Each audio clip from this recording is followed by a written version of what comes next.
ఈ చిత్తాల పరంపరలో ఫలానా విషయంలో చిత్తం ఏంటి, ఫలానా విషయంలో చిత్తం ఏంటి, దేశం విషయంలో మన పట్ల మనం ఏం చేయాలని దేవుడు కోరుతున్నాడు అంటే మనుషులందరి కొరకు మనం ప్రార్థన చేయాలి, విజ్ఞాపన చేయాలి, యాచించాలి, కృతజ్ఞతలు చెప్పాలని దేవుడు కోరుతున్నాడు. అధికారుల కొరకు, రాజుల కొరకు ప్రార్థించాలని దేవుడు కోరుతున్నాడు. దేశం విషయంలో, దేశాధికారుల విషయంలో మన పట్ల దేవుని చిత్తం. అట్లాగా ఒక్కొక్క విషయాన్ని గురించి దేవుని చిత్తం ఏంటనేది మనకి దాదాపు 3 భాగాలు కంటే ఎక్కువ బైబిల్లోనే అందుద్ది. అర్థమైతే స్తోత్రం చెప్పండి. ఇంకొంచెం గట్టిగా చెప్పాలి. వినండి. ఇక ఏదన్నా అర్థం కాకపోతే, బైబిల్లో క్లారిటీ మిస్ అయితే నీ పర్సనల్ లైఫ్ విషయంలో ఆయన పాదాల దగ్గర కనిపెట్టుకోవచ్చు. ఆయన చెప్పే ఆలోచనను బట్టి అడుగు ముందుకేయచ్చు.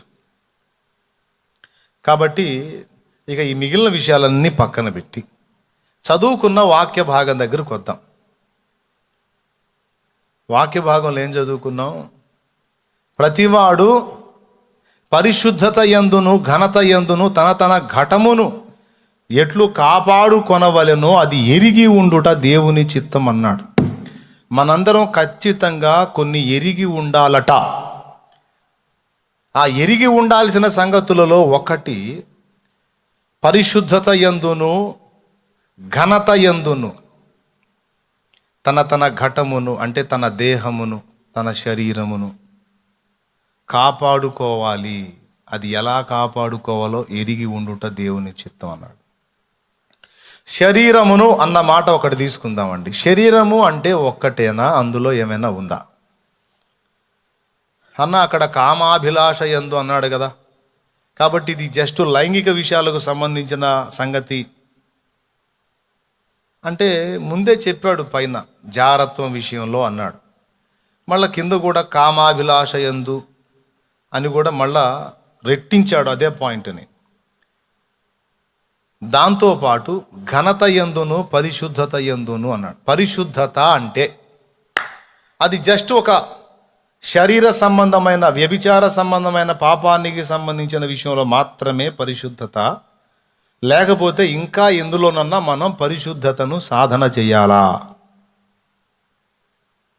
అనేది బాగా మనం గ్రహింపులోకి తీసుకోవాల్సిన విషయం. ఈ జారత్వాలు, కామాభిలాషలు మొదలైన వాటికంటే ముందు మన టోటల్ ఘటం మొత్తాన్ని కూడా దెబ్బతీసేటువంటి ఒక పాపపు ప్రపంచాన్ని గురించి మాట్లాడాడు దేవుడు. దాని పేరు నాలుక. నాలుక. యాకోబు రాసిన పత్రిక 3వ అధ్యాయం ఒక్కసారి బైబిల్ ఉన్నోళ్ళు తీయండి, చాలా జాగ్రత్తగా వినాలి. ఇది ఇక్కడ మనిషి జాగ్రత్తగా ఉంటే అన్ని కంట్రోల్ ఉంటాయంట. అది ఆశ్చర్యం. జారత్వానికి దూరంగా పోవాలి, కామాభిలాష యందు ఉండకూడదు, పరిశుద్ధ జీవితాన్ని సాధన చేయాలి, పవిత్రతను కలిగి ఉండాలి అని ఇక ఏం సంగతులు చెప్తావో ఆ సంగతులన్నీ వేరే విధంగా మనం కంట్రోల్ చేసుకోవడానికి ట్రై చేస్తాం మిగిలినవి. అయితే వాటన్నిటికంటే ముందు కొన్ని ముఖ్య భాగాలు ఉన్నాయి. వాటిని అదుపు చేస్తే మిగిలినవి ఆటోమేటిక్గా బ్రేక్ అవుతాయని యాకోబు గారు చెప్పాడు. నాకు తెలియదు, పరిశుద్ధాత్మ పూర్ణుడై ఆయన చెప్పాడు యాకోబు గారు. ఫలానా దాని విషయంలో మనం కంట్రోల్ కాగలిగితే అన్ని విషయాల్లో కంట్రోల్ అవ్వచ్చు అని.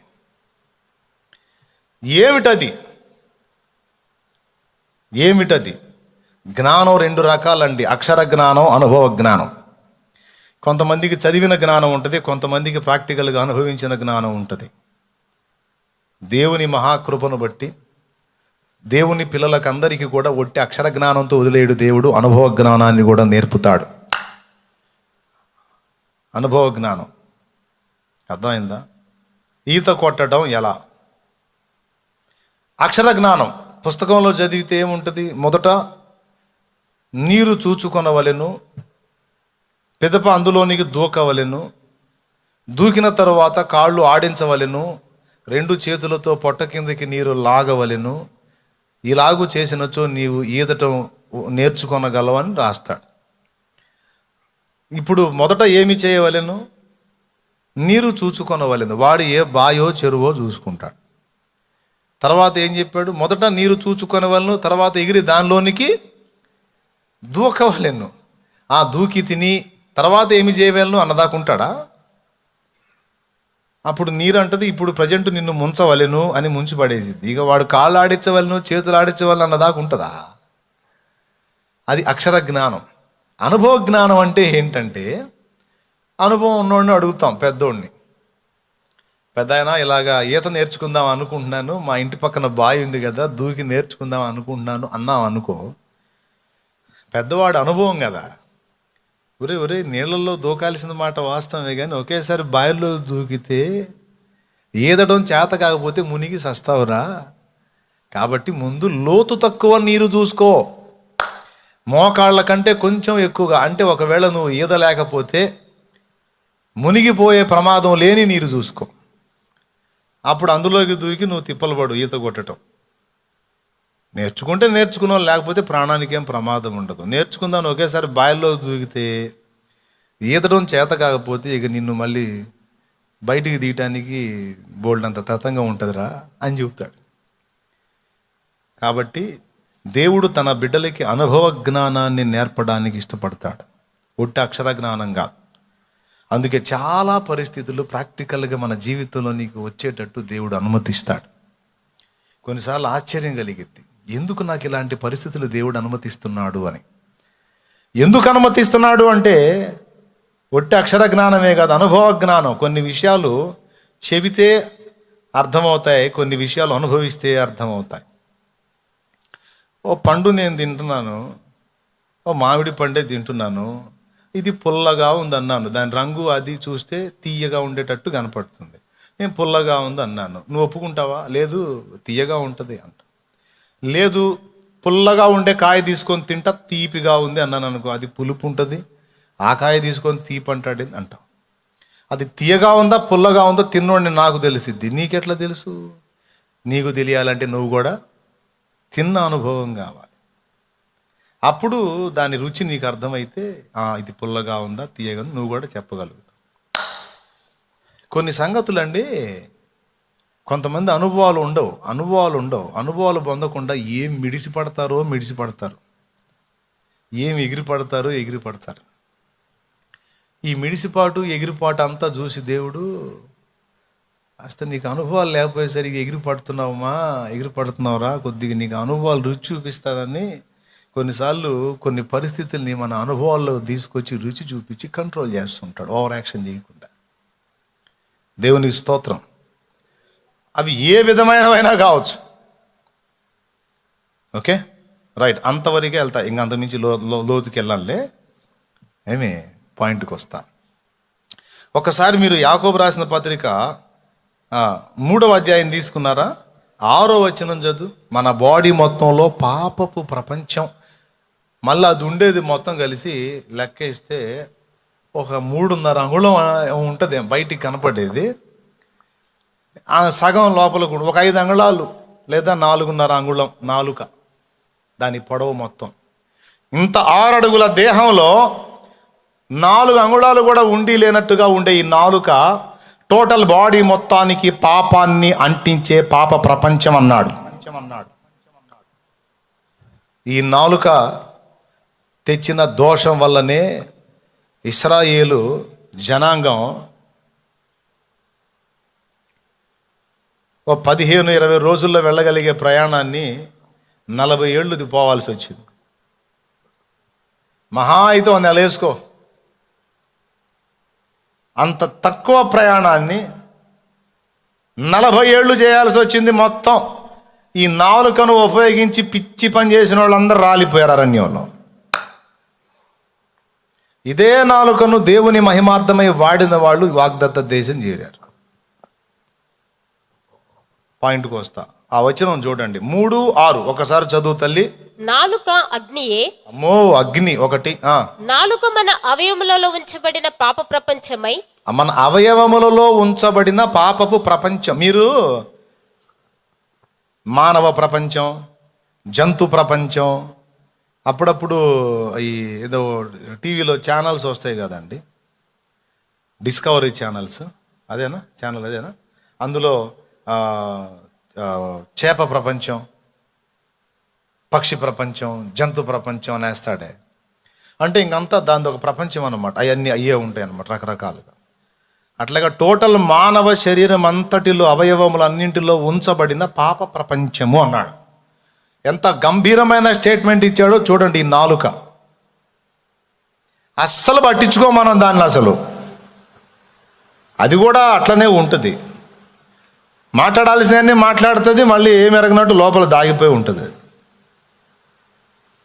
నాలుక మాట్లాడుతుంటే వీపు అణిగిపోతుంటుందట. ఎందుకంటే అదేదో మాట్లాడేసి నోట్లోకి వెళ్ళిపోయి మౌనంగా ఉండిపోతుంది. దాన్ని కొట్టాలంటే 2 పళ్ళు దంతాలు కూరలు అడ్డు వస్తాయి. అందుకని దాన్ని కొట్టడానికి కుదరదు కనుక తలకాయ ఉంచి వీపుకి పెట్టి బయ్యి బాతుతారు కదా. అందుకని నాలుక మాట్లాడుతుంటే వీపు వండుగుతుంటుందట. అంటే చేయాల్సిందంతా చేసి ఏం ఎరగనట్టు కూర్చో. దీని గురించి ఏం చెప్పాడో అంటే, నంబర్ 1 అగ్ని అని చెప్పాడు, పాపపు ప్రపంచం అని చెప్పాడు. నంబర్ 3 సర్వ శరీరమునకు మాలిన్యము కలుగు మొత్తం టోటల్ బాడీ మొత్తానికి అపవిత్రతను అంటించేటువంటిది ఇది. 3 తర్వాత ప్రకృతి చక్రమునకు చిచ్చు పెట్టును. అమ్మో, ప్రకృతి చక్రానికి కూడా చిచ్చు పెట్టును అంటే ఎదుటి వాళ్ళకు కూడా హాని కలిగిస్తుంది.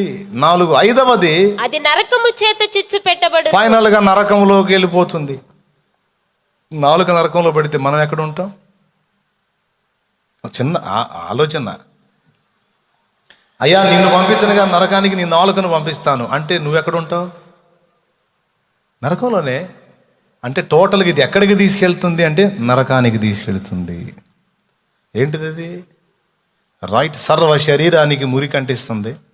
మన అవయవాల్లో పాపపు ప్రపంచమై ఉంది. ప్రకృతి చక్రాన్ని కూడా చిచ్చు పెడుతుంది. చివరికి నరకానికి ఈడ్చుకెళ్తుంది. ఇది అగ్ని. అగ్ని ఎంత కొంచెము అగ్ని ఎంత విస్తారమైన అడవిని తగులబెట్టును అన్నాడు. ఇంకా చెప్పాలంటే వినండి, బాగా వినండి. తెసలోనిక పత్రిక 4వ అధ్యాయం 3-4 వచనాలలో పరిశుద్ధత యందును ఘనత యందును ఘటమును కాపాడుకోమన్నాడు. పరిశుద్ధత అంటే ఒక జారత్వానికి దూరంగా ఉండటం కాదు. అసలు ఆ జారత్వమైన, వ్యభిచారమైన, ఇంకొకటి అయినా ఇవన్నీ జరగటానికి అసలు ఏమాత్రం కనపడని దొంగ ఒకడు మన బాడీలో ఉన్నాడు. వాడే నాలుక. అసలు వీడి ఇన్వాల్వ్మెంట్ ఉందన్న సంగతి కూడా మనకు తెలియదు. ఆ జారత్వ వ్యభిచార పాపాల్లో కూడా అయ్యే కాదు, ఇక మిగిలిన సకల పాపాల్లో వీడి ఇన్వాల్వ్మెంట్ ఉంటుంది. కానీ వీడు బయటికి కనపడ్డు. వాడి పేరేంది? నాలుక. చెప్తా. విశ్వాసంతో మాట పలకాలన్నా నాలుకేగా, సందేహించి మాట పలకాలన్నా నాలుకేగా, రక్షణ కలుగునట్లు నోటితో ఒప్పుకోవాలంటే నాలుకేగా, రక్షణ కలుగునట్లు ఒప్పుకోకుండా మొరాయిస్తే నరకానికి పోయేది నాలుక వల్లేగా. ఒక వ్యక్తి వ్యభిచార పాపానికి ముందు ప్రవేశించాలంటే ముందు మాటలతోనేగా. వాడి అభిప్రాయాన్ని ఎట్ట చెప్తాడు? వాడి అభిప్రాయాన్ని, వాడి ఆలోచనని, లేదా ఆమె అభిప్రాయాన్ని, ఆమె ఆలోచనని ఎలా చెప్తారు? ఒక జారుడు ఉన్నాడు, వాడు దేన్ని వాడతాడు? మీరు చాలా అందంగా ఉంటారండి, అసలు అమ్మో మిమ్మల్ని ఏ రోజు చూశానో అస్సలు ఆ రోజు నుంచి అసలు నా కంటి మీద కునుకు లేదండి. అమ్మో ఎంత అందం అండి అసలు. అమ్మో చాలామంది లేడీస్ని చూశాను కానండి, అసలు మీ ఫేస్ అసలు ఆ విధానం వేరండి. బాబాయ్ అసలు నిజంగా దేవుడు మిమ్మల్ని ఎలా చేశాడో కానీ అమ్మ ఎంత సౌందర్యం అండి. అసలు మీకు ఫిదా అయిపోయానండి నేను. అసలు మీరు అనుమతిస్తే మీ కాళ్ళు గడి నెత్తిన పోసుకోవాలన్నంత దాసుని అయిపోతానండి మీకు. అసలు ఏంటండి, అందాన్ని పొగిడి అవతల వ్యక్తిలో ప్లేసు సంపాదించు, లేకపోతే ఆ వ్యక్తి యొక్క బిహేవియర్, ప్రవర్తనను పొగిడి. అసలు నిజంగా మీరు చాలా ప్రత్యేకంగా ఉంటారండి. నిజంగా నేను మీ అసలు మీ త్యాగం చాలా గొప్పదండి. అసలు మీరు చాలా ఎట్లా ఉన్నారు అది ఇదని మళ్ళీ మునగ చెట్టు ఎక్కించి ఆ వ్యక్తి హృదయంలో ప్లేసు సంపాదించేదానికి ఉపయోగించేది నాలుకనే కాదా? లేకపోతే జస్ట్ చూపులు చూసుకుంటారా? పిచ్చి చూపులతో నడుస్తుందా? ఒకవేళ చూపులతో ఏమైనా ఆలోచనలు కలిసినా మాట తప్పనిసరి కదా. ఏం బ్రదరా, మాస్క్ పెట్టేది నాలుగు గురించి చెప్తున్నానే. దేవునికి మహిమ. పర్లేదులే, పెట్టు, మంచిదేలే, ఎందుకు వచ్చింది గొడవ. బాగా వినండి సీరియస్గా. అసలు ఈ దొంగని ఎవరు కనిపెట్టరు. టోటల్ బాడీకి ఎట్లా ఇది అపవిత్రత కలిగిస్తుంది అనేది ఎవ్వరు పట్టించుకోరు. నేను చెప్తున్నా, శాపము తెచ్చేది ఇదే ఇంటికి, ఒంటికి. ఆశీర్వాదాన్ని తెచ్చేది కూడా ఇదే, మనం ఉపయోగించే దాన్ని బట్టి. అది మన వశములో ఉన్నది. దాన్ని వాడే విధానాన్ని బట్టి రోగం ఉంది, ఆరోగ్యం ఉంది. దాన్ని వాడే విధానాన్ని బట్టి శాపం ఉంది, ఆశీర్వాదం ఉంది. దాన్ని వాడే విధానాన్ని బట్టి పాపం ఉంది, పరిశుద్ధత ఉంది. దాన్ని వాడే విధానాన్ని బట్టి ఘనత ఉంది, అవమానం ఉంది. టప్ రాసుకుంటే ఎంత బాగుండు. మళ్ళీ ఆడ చెప్పేది నేను, దేవునికి స్తోత్రం కలుగును గాక. చెప్పండి, గట్టిగా చెప్పండి. మీరు ఏందండి, నాకు నీరసం రావాలి, మీకు వస్తుంది ఏంటి? మళ్ళీ చెప్పేదా? దాన్ని వాడే విధానాన్ని బట్టి ఆరోగ్యం ఉంది, రోగం కూడా ఉంది. దేన్ని? నాలుకను వాడే విధానాన్ని బట్టి. దాన్ని వాడే విధానాన్ని బట్టి శాపం ఉంది, ఆశీర్వాదం కూడా ఉంది. దాన్ని వాడే విధానాన్ని బట్టి పాపం ఉంది, పరిశుద్ధ జీవితం కూడా ఉంది. దాన్ని వాడే విధానాన్ని బట్టి ఘనత ఉంది, అవమానం ఉంది. దాన్ని వాడే విధానాన్ని బట్టి నరకం ఉంది, నిత్య జీవం కూడా ఉంది. దాన్ని వాడే విధానాన్ని బట్టి కాపురాలు కూలిపోవటం ఉంది, కాపురాలు కట్టబట్టం ఉంది. దాన్ని వాడే విధానాన్ని బట్టి సమాజాలు కొట్టుకు సచ్చేది ఉంది. దాన్ని వాడే విధానాన్ని బట్టి సమాజాలు దీవెనకరంగా, సమాధానకరంగా ఉండే అవకాశం ఉంది. దాన్ని వాడే విధానాన్ని బట్టి కుటుంబాల్లో రోజు కలహం ఉంది. దాన్ని వాడే విధానాన్ని బట్టి ఫ్యామిలీలో రోజు ఆశీర్వాదం, సమాధానం ఉంది. ఇదంతా కనబడకుండా అసలు ఇది ప్రాబ్లం అన్నది కూడా మనకు అర్థం కాకుండా చేయాల్సిందంతా చేస్తుంది ఇదే. ఏంటది? దీని గురించి ఇంకొక భయంకరమైన మాట చెప్పాడు.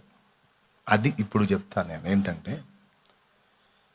సర్వ జీవులను మానవుడు సాధు చేయజాలును గాని ఇదంతా తేలిగ్గా సాధు కాజాలదు అన్నాడు.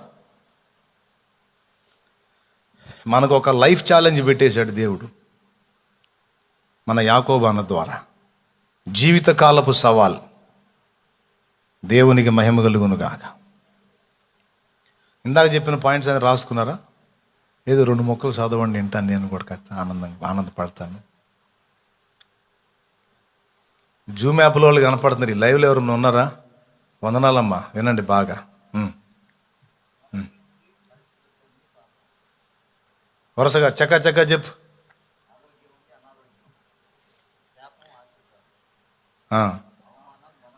ఎలా ఉన్నాయో మీకు అవమానం, ఘనత. అంటే నాలుకను పద్ధతిగా ఉపయోగిస్తే ఘనత, నాలుకను కంట్రోల్ తప్పితే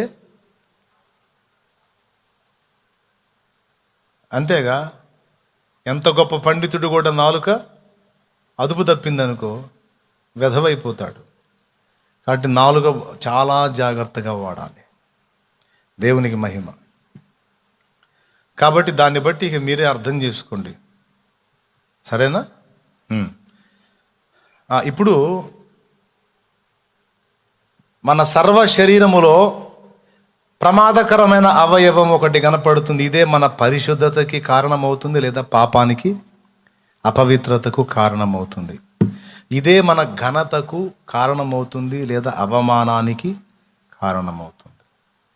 అందుకే నాలుకను అదుపులో పెట్టగలిగితే, చూడండి ఒక్కసారి యాకోబు రాసిన పత్రిక 1వ అధ్యాయము 26వ వచనం చూడు ఒక్కసారి. ఎవడైనను నోటికి కళ్ళెము పెట్టుకొనక ఆ, తన హృదయమును మోసపరచుకొనుచు ఉమ్, భక్తి గలవాడనని అనుకొనిన ఎడల ఉమ్. వాని భక్తి వ్యర్థమే. అద్దుగో, నోటికి కళ్ళము పెట్టుకొనక తనను తాను మోసపుచ్చుకొనుచు భక్తి గలవాడనని అనుకుని ఎడల వాని భక్తి వ్యర్థమే.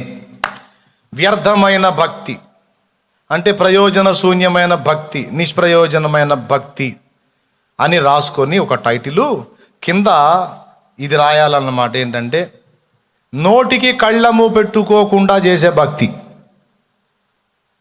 ఏం పెట్టుకోకుండా? నోటికి కళ్ళం పెట్టుకోకుండా. అంటే నోటికి కళ్ళం ఎందుకు? ఏది పడితే అది మాట్లాడకుండా, ఏది పడితే అది నోరు జారకుండా, నీ భక్తి వ్యర్థం కాకుండా అర్థవంతంగా నడవాలి అంటే నోటికి కళ్ళము తప్పనిసరి.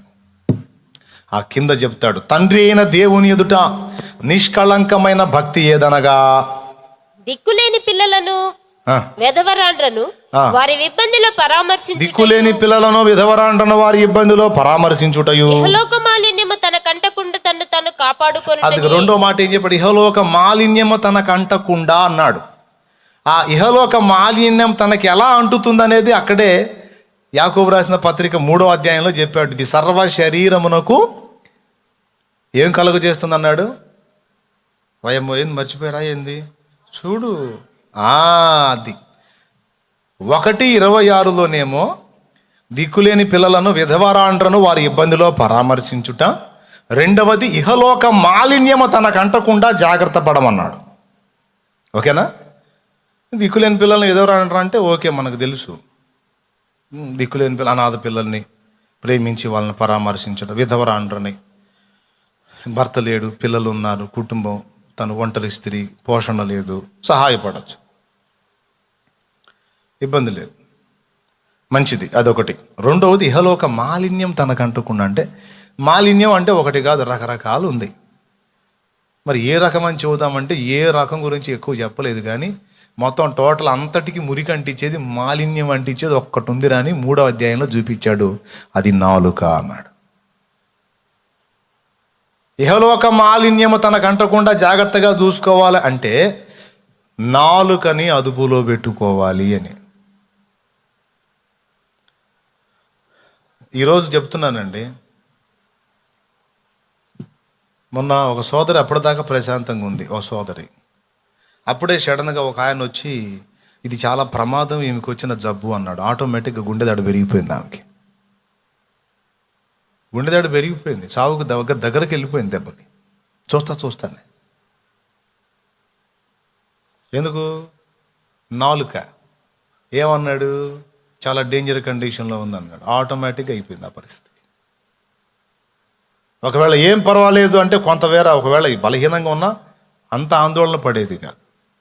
చూడు, ఇది ఈ 2 మాటలు, చిన్న మాటలు దెబ్బకి చచ్చే స్థితికి వెళ్ళిపోయింది. ఆరోగ్యవంతుడు రోగిగా మారాలన్నా, రోగగ్రస్తుడు ఆరోగ్యవంతుడిగా మారాలన్నా నాలుకని విశ్వాసమును బట్టి వానికి ధైర్యము చెప్పే మాట వలన ఉపయోగం, భయపెట్టే మాట వలన చావు దగ్గర అవుతుంది. చూడండి, ఇది ఎంత అవతలోడి జీవితంతో ఆడుకుంటుంది చూడండి, వాడి ప్రాణంతో ఆడుకుంటుంది చూడండి. ఎవరి నాలుక? మళ్ళీ వాడి నాలుక కాదు, మన నాలుక. దేవునికి స్తోత్రం కలుగును గాక. హల్లెలూయా. ఘనతకదే కారణం, అవమానకదే కారణం. ఒక అడవి దగ్గర, అడవిలో, ఒక నట్ట అడవిలో ఓ సత్రం ఉంది. ఆ సత్రం దగ్గర ఒక గుడ్డివాడు ఉండేవాడు. అస్సలు కళ్ళు కనపడింది, అంధుడు. ఆ సమీప ప్రాంతంలో యుద్ధం జరిగింది. యుద్ధంలో గందరగోళం జరిగింది. ఎటోళ్ళటు పరారైపోయారు. పరారైపోయిన తర్వాత ఎవరు ఎటుపోయారో ఆ అడవిలో అర్థం కాల. అడవిలో దారులు అర్థం కావు. అయితే తడవకు ఒకళ్ళు వస్తున్నారు ఈ అంధుడి దగ్గరికి. ఫస్ట్ ఒకడు వచ్చాడు. చకచకా వచ్చి అక్కడ కూర్చున్నటువంటి అంధుడిని చూసి అబ్జర్వ్ చేశాడు, కళ్ళు లేవనుకుంటా, ఎందుకంటే ఇతను తౌళ్ళాడుతున్నాడు. ఇతను అడుగులు చప్పుడు విని, ఎవరయ్యా, ఎవరు బాబు అన్నాడు. ఓ వీడు గుడ్డోడు కాదు, రే గుడ్డోడా, రే అయ్యా ఎవరయ్యా, రే ఇటు ఎవరన్నా వచ్చారా? లేదయ్యా, ఎవరు రాలేదయ్యా అన్నాడు. సర్లే వెళ్ళిపోయాడు. కాసేపటికి ఫస్ట్ వచ్చినోడు ఎవరు అంటే సైనికుడు, ఆడొచ్చి మాట్లాడి వెళ్ళాడు. ఆడు వెళ్ళిన తర్వాత సైన్యాధిపతి వచ్చాడు. అతను వచ్చి, ఏయ్ మనిషి, ఏం కళ్ళు లేవా నీకు? సర్లే ఇటు ఎవరిని వచ్చారా? ఏయ్ చెప్పు అన్నాడు. అయ్యా ఎవరో ఒక ఆయన వచ్చి వెళ్ళాడయ్యా. ఎవరు అతను? నువ్వేం చెబుతావు, గుడ్డోడివి కదా, సరే వెళ్తున్నానులే, వెళ్ళిపోయాడు. 2 తర్వాత మంత్రి వచ్చాడు. మంత్రి వచ్చి పలకరించి గమనించి, బాబు, అబ్బాయి, ఏమయ్యా ఇటు ఎవరన్నా వచ్చారా అన్నాడు. ఎవరో 2 వచ్చారండి అయ్యా, 2 వచ్చారండి అన్నాడు. సర్లే నువ్వేం చెప్తావు, కళ్ళు లేవు కదా, వెళ్ళిపోయాడు. 4వసారి మహారాజు వచ్చాడు. మహారాజు వచ్చి అతన్ని గమనించి ఆయన అలిగిడి విని ఇతను మళ్ళీ చూడ, ఎవరు బాబు, ఎవరయ్యా అన్నాడు. ఆవిడ మహారాజు అన్నాడు, అయ్యా ఎవరన్నా ఇటు వచ్చారా నాయనా? పాపం నీకు కళ్ళు లేవు కదా నాయనా, ఎవరన్నా వచ్చారా ఇటు అన్నాడు. వెంటనే ఇతను అన్నాడు, మహారాజా, ఒక సైనికుడు, సైన్యాధిపతి, మంత్రి, 3 వచ్చారు మహారాజా అన్నాడు. వాస్తవంగా అతని కళ్ళు కనపడవు. వీడు నేను రాజు అని ఎలా గుర్తుపట్టాడు, నాకు ముందు వచ్చినోడు మంత్రి అని ఎలా గుర్తుపట్టాడు, అంతకు ముందు వచ్చినోడు సైన్యాధిపతిని ఎలా గుర్తుపట్టాడు, దానికంటే ముందు వచ్చిన సైనికుడిని ఎలా గుర్తుపట్టాడు, కొంచెం కనపడుతుందేమో అనుకుని, నాయనా కొంచెం నీకేమన్నా కళ్ళు కనిపించే అవకాశం ఉందా, కనిపిస్తాయా నీకు అన్నాడు దగ్గరకు వచ్చి. లేదు మహారాజా, మీరు చూడండి, పుట్టుగురుడి అయిన మనుషుడిని, నాకు అసలు కళ్ళే లేవు చూడండి అన్నాడు. మరి అసలు నేత్రాలే లేవు నాయన నీకు, నువ్వు ఎలా చెప్పగలిగావు, నన్ను కరెక్ట్గా గుర్తించావు, మహారాజా అన్నావు, నిజమే నేను రాజునే, నాకు ముందు వచ్చిన వాడు మంత్రి, తర్వాత నిజంగా మొత్తం వచ్చేసారు వరుసగా, అందరూ వచ్చి నిలబడ్డారు అక్కడ. గుర్తించాడు. సరే మీరు వెళ్ళిపోండి అన్నాడు. వెళ్ళిపోయారు. మంత్రి, సైన్యాధిపతి, సైనికుడు. అతను చెప్పినట్టే 3 వచ్చారు. మహారాజా మీరు ఇక్కడ ఉన్నారు అనుకుంటా. నేనున్నాను, క్షేమంగా ఉన్నాను, మీరు వెళ్ళి రథం సిద్ధపరచండి అంటే మొత్తం పోయారు. ఒక్కడు ఉన్నాడు రాజు. డౌటు, ఎలా చెప్పాడు కళ్ళు లేవు కదా అని. అప్పుడు ఆ గుడ్డివాడు మాట్లాడుతున్నాడు, మహారాజా, నాలుకను బట్టియే వారి వారి స్థితిగతులను నేను అంచనా వేశాను అన్నాడు. అధముడైన వానికి నాలుక అదుపు తప్పుతుంది మహారాజా, అది గుర్తు అన్నాడు. అర్థమైందా బాబా? నాలుక అదుపు లేకుండా అయిపోయిన వాడు ఎప్పుడూ ఉన్నత స్థితికి వెళ్ళడు, వాడు ఎప్పుడు అధముడుగానే ఉంటాడు. మొదట వచ్చిన వాడి యొక్క భాష, వాడి తీరును బట్టి అతడు ఏమై ఉన్నాడో గుర్తుపట్టా. ఈ నాలుకను ఇంత తేలిగ్గా వాడుతున్నవాడు ఇతడు రాజు అయ్యే అవకాశం లేదు, మంత్రి అయ్యే అవకాశం లేదు, కనీసం కొంతమంది మీద నాయకుడు అయ్యే అవకాశం లేదు. వీడు మహా అయితే సైన్యాధిపతి కింద ఒక సైనికుడు అయ్యి ఉంటాడు తప్పితే ఇంకేం కాడు అనుకొని అంచనా వేశాను. కరెక్టే. ఎందుకంటే రై గుడ్డివాడా, రై గుడ్డడా అన్నాడు. అంత తేలిగ్గా మాట్లాడేశాడు. నాలుక అదుపు లేదు వానికి, అందుకనే అతడు అధమ స్థాయి అధికారి అని గుర్తుపట్టాను. తర్వాత వచ్చిన వాడు కొంచెం సౌమ్యంగా, కొంచెం అధికారికంగా మాట్లాడినప్పటికీ నోరు కొద్దిగా అదుపులో పెట్టుకున్నాడు. ముందు వచ్చిన వాడంత వాడలేదు కానీ కొద్దిగా వాడాడు. వెళ్ళేటప్పుడు నువ్వు గుడ్డోడు కదా, నీ కళ్ళు కనపడవు కదా అని వెళ్ళాడు. సో ఇతను కొంత కంట్రోల్ లెస్ ఉంది కనుక కొంతమంది మీద నాయకుడు అయ్యే అవకాశం ఉందని సైన్యాధిపతి అన్నాను. తర్వాత వచ్చిన వాడు మంత్రి అంటే ఆయన భాష, వినయం అదంతా నాకు అర్థమైపోయింది మహారాజా. అతను ఎలా పడితే అలా మాట్లాడలేదు, చాలా సౌమ్యంగా పలకరించాడు. బాబు, ఇక్కడికి ఎవరన్నా వచ్చారా అని వినయంగా అడిగాడు. నాలుక కొంత ఆ ఇద్దరికంటే కొంత అదుపులో ఉంది. సో దాన్ని బట్టి ఇతను వాళ్ళిద్దరికంటే కూడా ఉత్తముడని గుర్తించాను. ఇక మీరైతే మీ పలకరింపులోనే కన్న తండ్రి ప్రేమ కనపడింది మహారాజా.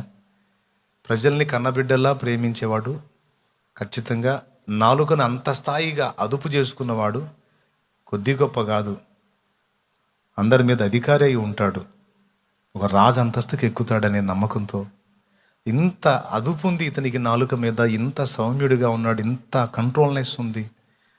ఖచ్చితంగా ఇతను ఒక ఉన్నత స్థితికి చెందినవాడని గుర్తుపట్టాను.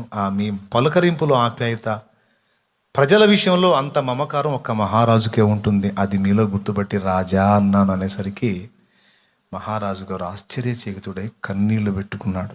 నాయన, అంధుడవైనా నీ జ్ఞానంతో మాటను బట్టి, నాలుకను వాడే విధానాన్ని బట్టి, నువ్వు నాకు తెలిపిన ఈ జ్ఞానాన్ని బట్టి నువ్వు అంధుడవై ఉండి నా కళ్ళు తెరిపించావు నాయన, ధన్యుణ్ణి అని అతన్ని గుర్తుపెట్టుకుంటానని వెళ్ళిపోయాడు మహారాజు.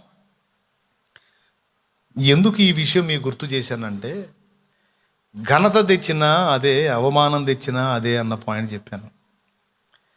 శాపవచనం పలికినా అదే, ఆశీర్వచనం పలికినా అదే, శుభం పలికినా అదే, అశుభం పలికినా అదే. నాలుక అదుపు లేకుండా ఊరికే వ్యర్థ ప్రేలాపన ప్రేలితే దేహము రోగగ్రస్తమైపోతుంది. నాలుక అదుపులో ఉండి సౌమ్యుడై ఉండి కాస్త నాలుక దేవుని వాక్యాల చేత తడుపబడితే సర్వ శరీరమునకది ఆరోగ్యమని సామెతల గ్రంథం సాక్ష్యం ఇచ్చింది. దేవునికి స్తోత్రం కలుగునుగాక. అందుకే మొత్తం లేఖనాలు ఉన్న వాటిని బట్టి నేను చెప్పా, అందులోనే ఆరోగ్యం ఉంది, అందులోనే రోగం కూడా ఉందని. ఈ నాలుకని మనం వాడే తీరును బట్టి మనం ఫలితాలు చూడగలుగుతాం. ఎంత కొంచెము నిప్పు ఎంత విస్తారమైన అడవిని తగులబెడుతుంది అన్నాడు. నిజమే, నాలుక చిన్న అవయవమే అయినప్పటికీ మన శరీరం అంతటికి మాలిన్యం కలుగజేసేంత గొప్ప శక్తి దానికి ఉంది. శరీరానికి మురికంటించాలన్నా, శరీరం పవిత్రంగా కాపాడుకోవాలన్నా వేరే వాటిని కాదు, ముందు సాధన చేయాల్సింది నాలుకని. దేవునికి స్తోత్రం కలుగును గాక. ఎందుకో చెప్తా. సాతాను ఆదాము హవ్వల్ని దెబ్బతీయడానికి ఉపయోగించింది నాలుకనే, మరి ఏ అవయవాన్ని కాదు. ఇది నిజమా అని మాట్లాడినప్పుడు వాడు దేన్ని ఉపయోగించాడండి? హవ్వ దగ్గరికి వచ్చి, మానవ జాతి ఆరంభంలో పాపం అనేది ప్రవేశించడానికి ఉపయోగపడిన అవయవం నాలుకే. అందులో వాడు సర్పంలోకి ఎంటర్ అయ్యాడు, దానికి 2 నాలుకలు. అర్థమైందా? సర్పానికి 2 ఉంటాయి, నాలుక చీలికగా ఉంటుంది. గమనించారా మీరు? ఏం సర్పం అయి ఉంటుంది అంటే ఏం పాము? అక్కడికి పోయినాక మనం దేవుణ్ణి అడుగుతాం. ఓకే, ఆ పాము ఏం పాము అనే పరిశోధన పక్కన పెడదాం. ఇప్పుడు ఒకటైతే కన్ఫాము, 2 నాలుకలు. పాము మొత్తం చూడండి, అదంతా వేరు, దాని నాలుక డిఫరెంట్. దాని స్పెషల్ ఏంటంటే నాలుకే. సర్పం మొత్తంలో స్పెషల్ నాలుక. ఆ నాలుకని బయటికి తీయటం, అది 2 పాయలుగా ఉండటం, 2 రకాల తత్వాలకు అది ఒక సాదృశ్యంగా ఉంటుంది. నాలుక డేంజర్ అనమాట. దాని నాలుక కూడా బయటికి తీసి అలాగ అంటా ఉంటే అది వికృతంగా, వికారంగా, అదొక భయానకంగా కనపడేది సర్పం. సర్పం మామూలుగుంటే ఏముండదు, అది నాలుక బయటికి తీస్తూ ఉంటే అది డేంజర్ అనిపిస్తూ ఉంటుంది. ఆ నాలుకయే మానవ జాతిలో పాపం ఎంటర్ అవ్వడానికి ఫస్ట్ వాడబడిన అవయవం. అందుకే సర్వ శరీరమునకు మాలిన్యం కలుగు చేస్తూ ప్రకృతి చక్రానికే చిచ్చు పెట్టింది అది, సర్పపు నాలుక. ఈ కొంతమంది మొరటు భాషలో తిడతారు, ఆమెది పాము నాలుక, వాడిది పాము నాలుక అంటారు. అంటే 2 నాలుకల ధోరణి. అటు చెబుతాడు, ఇటు చెబుతాడు. ఒక మాట ఉండదు, ఏముండదు, రెండు నాలుకలు. ఏమండి, ఒక జోక్ ఒకటి ఉంది, సంఘంలో జోక్ అన్నమాట. ఎందుకులే ఇప్పుడు టైం చాలదు కానీ మనకి. సో నాలుక ఈ సీరియస్నెస్ పోతుంది మళ్ళీ, అందుకని దీన్ని నేను వేరేది ఏమి ఎత్తను, ఇది మేజర్ కాబట్టి దీన్నే హైలైట్ చేసి చెప్తున్నాను నేను. నీ ఇల్లు శుభప్రదంగా వర్ధిల్లాలి, ఫ్యామిలీలో సమాధానం ఉండాలంటే నాలుకే. ఒకసారి ఒక దైవజనుడు చెప్పగా విన్నాను నేను, ఆయన వ్యక్తిగత జీవిత అనుభవంలో. నాలుకను అదుపులో పెట్టుకోలేని కుటుంబాల్లో శాపం ఎలా ఏలుబడి చేస్తుంది. అది క్రైస్తవ కుటుంబం అయినా సరే. భార్యాభర్త ఇద్దరు ఒక దైవజనుడు వాక్యం చెప్తుంటే బాగా ముగ్ధులైపోయి ప్రసంగం అయినాక, అయ్యగారు ఈరోజు మీరు ఇక్కడ తినటానికి లేదండి, మాది పెద్ద ఇల్లు, మా ఇంట్లోనే తినాలి, మా ఇంట్లోనే బస చేయాలి అయ్యగారు, రావాల్సిందని మహాపట్టు పట్టారంట. పాపం ఆయన ఇంతసేటు బ్రతిమలాడుతున్నారు, కారు కూడా తీసుకొచ్చారు, అఫీషియల్గా ఉన్నారు. సరే పొద్దున్న నుంచి తిండి లేకుండా ఉపవాసంతో ఉన్నాను, కాస్త ఏదన్నా మంచిగా చూసుకుంటారని ఆశపడ్డాడు పాపం. ఆశపడి వాళ్ళ ఇంటికి వెళ్ళాడు. వాళ్ళ ఇంటికి వెళ్తే ఇల్లు అంతా తిప్పి గది గది చూపిస్తున్నారంట. చాలా సంవత్సరాల క్రితం విన్నాను నేను ఇది, ఆయన మెసేజ్లో చెప్తే. గది గది తిప్పి చూపిస్తూ ఉన్నారు. ఇల్లు పెద్ద ఇల్లు, చాలా గదులు ఉన్నాయి, మొత్తం నలుగురే, ఇద్దరు పిల్లలు, భార్యాభర్త. ఆ రూము ఈ రూమ్ అని ఏదో పేర్లు ఉంటాయి కదా, ఆ రూముల పేర్లు అన్నీ చెప్పి, ఈ డబల్ బెడ్రూమ్ అన్నయ్య, ఇది డ్రెస్సింగ్ రూమ్, డ్రాయింగ్ రూము, డైలాను, అది ఇది కిచెన్ రూము, అన్ని గదులన్నీ చూపిస్తూ ఉన్నారు. ఆకలైన వాడికి ముందు తీసుకెళ్ళి ఒక ముద్ద అన్నం కదా పెట్టాలి, అది పట్టించుకోవట్లేదు. ముందు ఆ ఇల్లు వైభోగం చూపిస్తున్నారు. ఇతనికి నకనకలాడుతుంది. సరే ఇక ఆకలి అవుతానే మొహమాటాన్ని, మరి ఏం చేస్తావు, ఆకలి అవుతుంది, ముందు అన్నం పెట్టిన అండగా. సరే అవునమ్మా బాగుంది, ఇది ఈ రూమ్ అని, బాగుంది బ్రదర్ బాగుంది. సరే అంతా తిప్పినాక చాలాసేపు అయింది పాపం, పాస్టర్ గారు ఇంతదాకా మెసేజ్ చెప్పారు, ఫోన్ చేస్తారు తొందరగా ఫుడ్ రెడీ చేసే. ఎంత నిమిషంలో చేసాను అని టేబుల్ దగ్గరికి తీసుకెళ్ళి, ఒక పెద్ద టేబుల్, దాని మీద చాలా ఉన్నాయి, బేర్చి సౌండ్ కదా, చాలా ఉన్నాయి. మంచిగా ఏం తప్పులేదు, ఏముంది, ఆశీర్వాదం మంచిదే. కానీ గది గది చూపిస్తున్నప్పుడు, గది గది చూస్తుంటే ఆయనకి ఏ గదిలోకి తొంగి చూసినా మరణం, శాపం, ఇది వినపడుతుందంట. వాళ్ళేమో గదిని చూపించి ఆనందపడుతున్నారు, ఈయనేమో కంగు తింటున్నాడు. దైవ సేవకులకు కొన్ని సిగ్నల్స్ ఉంటాయి. మరి కొంతమంది ఓవర్ చేస్తారులే, అవి నమ్మకూడదు. కొంతమంది ఏదన్నా తేడా ఉన్నా కూడా గుండె పగిలిపోయే మాటలు చెప్పరు. నేనైతే ఇంతవరకు ఎవరికి చెప్పలా. ఏ ఇంటికి వెళ్ళినా ఏదన్నా తేడా కనపడ్డా నేనే ప్రార్థన చేసి వస్తా సైలెంట్గా. కొంచెం తేడా ఉంది ప్రభా, జ్ఞాపకం చేసుకో, బిడ్డలకి ఏ కీడు కలగకుండా కాపాడాయని దేవునికి అప్పచెప్పి, కొద్ది జాగ్రత్త ప్రేయర్ చేసుకోండి అని చెప్పి హెచ్చరిక చేసి వస్తా. కొంతమంది అమ్మ అట్లా కాదు, కళ్ళు మూసుకొని చీకటి కనపడుతుందంట. ఓ దైవజనుడు దేవా చేశాడు పెద్ద ఆయన, కళ్ళు మూసుకుంటే చీకటే కనపడే దేవుడికైనా అని బెదరగొట్టడం. కొంతమందిని ఇంట్లోకి వచ్చి కళ్ళు మూసి తీక్షణంగా చీకటి కనపడుతుంది, అంతా చీకటే ఉందంట. ఎవడు కళ్ళు మూసినా చీకటే కనపడుద్ది, కళ్ళు మూస్తే ఎవడికి వెలుగు కనపడదు. ఎదుటి వాళ్ళని బెదరగొట్టే తత్వం అది రైట్గా. కొంతమంది అలాగ భయపెట్టి, అబ్బో ఇంట్లో తేడా ఉంది, అట్లా ఉంది, ఇట్లా ఉంది అని గందరగోళం చేసేసి భయభ్రాంతులకు గురి చేసి ఏదో వాళ్ళని మనీ మైండెడ్గా తిప్పే వాళ్ళు కొంతమంది ఉన్నారు. అవి నమ్మకండి, మోసపోతారు. అట్లాంటివి నమ్మొద్దు. కొంతమందికి నిజంగానే కొన్ని చూపిస్తాడు. అది చూపించినప్పుడు యథార్థవంతులైతే వాళ్ళే మోకాళ్ళుని ప్రార్థన చేసి ఆ శోధనలను బంధించి ఆ ఇంటిని ఆశీర్వదించి బయటకు వచ్చేస్తారు. దేవునికి మహిమ. ఈయన గది గది చూస్తూ ఉంటే అందులో ఈ శాపం కనపడుతుంది. వాళ్ళేమో బాగానే కళకళలాడుతూ ఉన్నారు, మంచిగా అంతా బాగానే ఉంది. ఏంటిరా, నేనేమన్నా డిస్టర్బ్ అవుతున్నానా, ఈయనకు అర్థం కాల. సో టోటల్గా మొత్తం మీద టేబుల్ దగ్గరికి వెళ్ళారు. పిల్లలు కూర్చున్నారు, భర్త కూర్చున్నాడు, ఆమెమో వడ్డిస్తుంది ఆ పాత్రల్లో ఆ కిచెన్లోకి వెళ్ళి అవి తీసుకొచ్చి వడ్డిస్తా. ఫస్ట్ భర్తకు వడ్డించింది, దైవజనుడికి వడ్డించింది, భర్తకు వడ్డించింది, పిల్లలకు వడ్డించింది. ఫుడ్ పెడతా ఉంటే ఆయన కూర వేసుకొని తిన్నాడు. వేసుకొని 2 ముక్కలు 2 ముద్దలు కలుపుకొని తినేసి పెద్దగా కేకేసాడంట, అబ్బా అని. అదిరిపోయింది, మామూలు లేదు అన్నాడు. మిగిలిన వాళ్ళకి జస్ట్ ప్లేటుల్లో అన్నమే పెట్టింది, ఇంకా కూర ఇల్లే. ఈ మాట ఎప్పుడైతే అన్నాడో ఆ గిన్నె అవతలికి వెళ్ళి ఎత్తి టపామని పగలగొట్టి రూమ్లోకి పరిగెత్తుకుంటూ వెళ్ళి పెట్టమని డోర్ వేసిందంట. డోర్ వేసి పట్మని కొట్టిందంట డోర్. ఈయన కంగు తిన్నాడు, ఫుడ్ కాదు కంగు తిన్నాడు. ఇతను అబ్బా అని ఎందుకు అన్నాడో, ఆమె ఎందుకు పెటామని డోర్ పగలగొట్టిపోయిందో, లోపల పోయి గడి ఎందుకు పెట్టుకుంది పాప ఈయనకు అర్థం కాదు. ఛీ ఈ కొంపలో ఎప్పుడు ఇంతే ఛ అనుకుంటా అతను కూడా, భర్త కూడా లేచి అక్కడే చేయి గడిగేసి ఆవేశంగా అతను గదిలోకి వెళ్ళి ఆయన కూడా డోర్ ఇసిరి కొట్టేసి లోపల కూర్చున్నాడంట.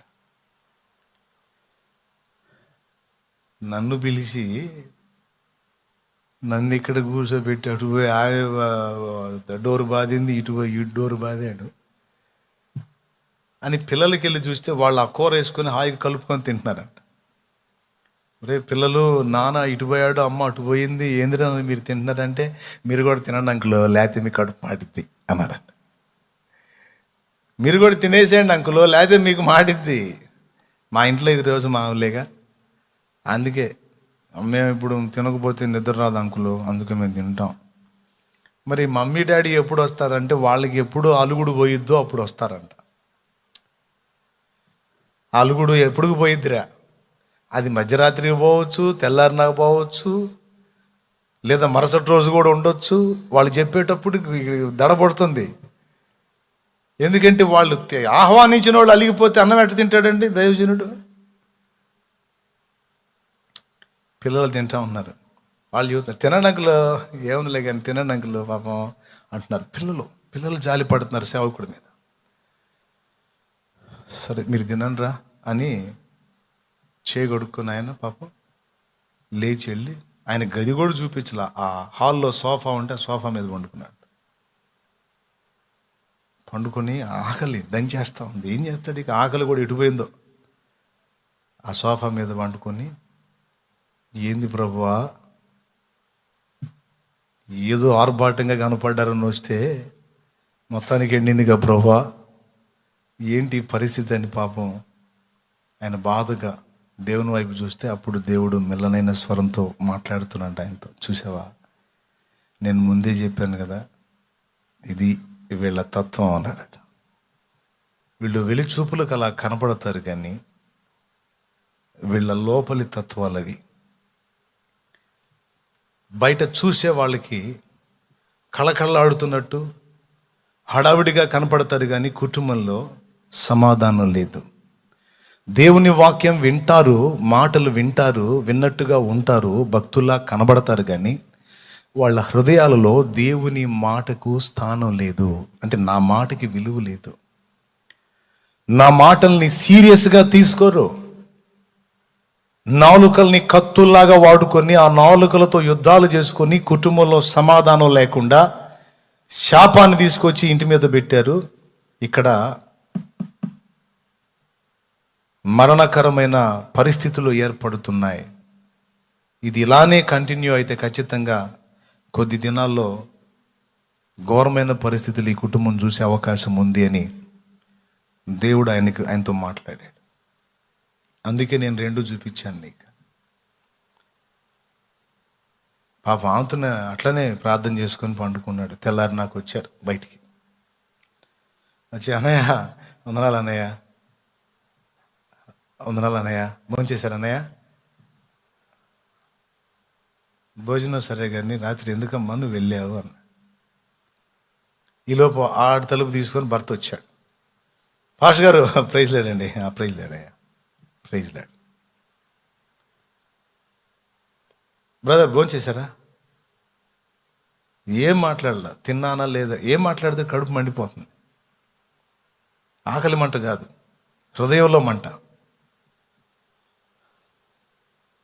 సరే, నేను తిన్నానో లేదో తర్వాత చూద్దాంలే, కానీ తర్వాత విషయం అది. నువ్వు తిని అబ్బా అంటమేంది, ఆమె గిన్నె పగలు కొట్టి పోవటం ఏంది, అసలు ఎందుకు అంత రియాక్ట్ అయ్యారు, ఏం జరిగింది అసలు నాకు ఇంతవరకు అర్థం కాలేదు. ముందు ఆ మొక్క చెప్పండి, తర్వాత చూస్తాను. అప్పుడు చెప్పింది, లేకపోతే చూడన్నయ్య, ఎన్నిసార్లు కూరలు చేశానో నేను ఎప్పుడు మెచ్చుకోడు.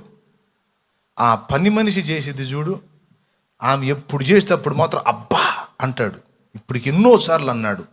నాకు బాధ ఏదా అన్నయ్య, నాకు బాధ ఏదా, నేను చేసినప్పుడు మెచ్చుకోవచ్చు కదా, మెచ్చుకోడు. అందుకనే అంటే పని మనిషిని మెచ్చుకున్నాడని గిన్నె పగలగొట్టి పోయింది మహాతల్లి. అప్పుడు చెప్పాడనమాట, నేను చెప్తున్నాను, ఇంకా కొద్ది రోజుల్లో మీ ఇంట్లో ఒక కీడు కలిగే అవకాశం ఉంది, ఒక ఇబ్బందికరమైన సంఘటన జరిగే అవకాశం ఉంది. ఎందుకంటే ఈ ఇంట్లో నాకు మీరు గది గది చూపిస్తున్నారు కానీ దేవుని సన్నిధి కనపడలేదు నాకు.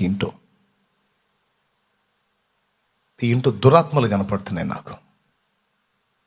దేవుని సన్నిధి కనపడలేదు, ఈ ఇంట్లో దురాత్మలు కనపడుతున్నాయి నాకు.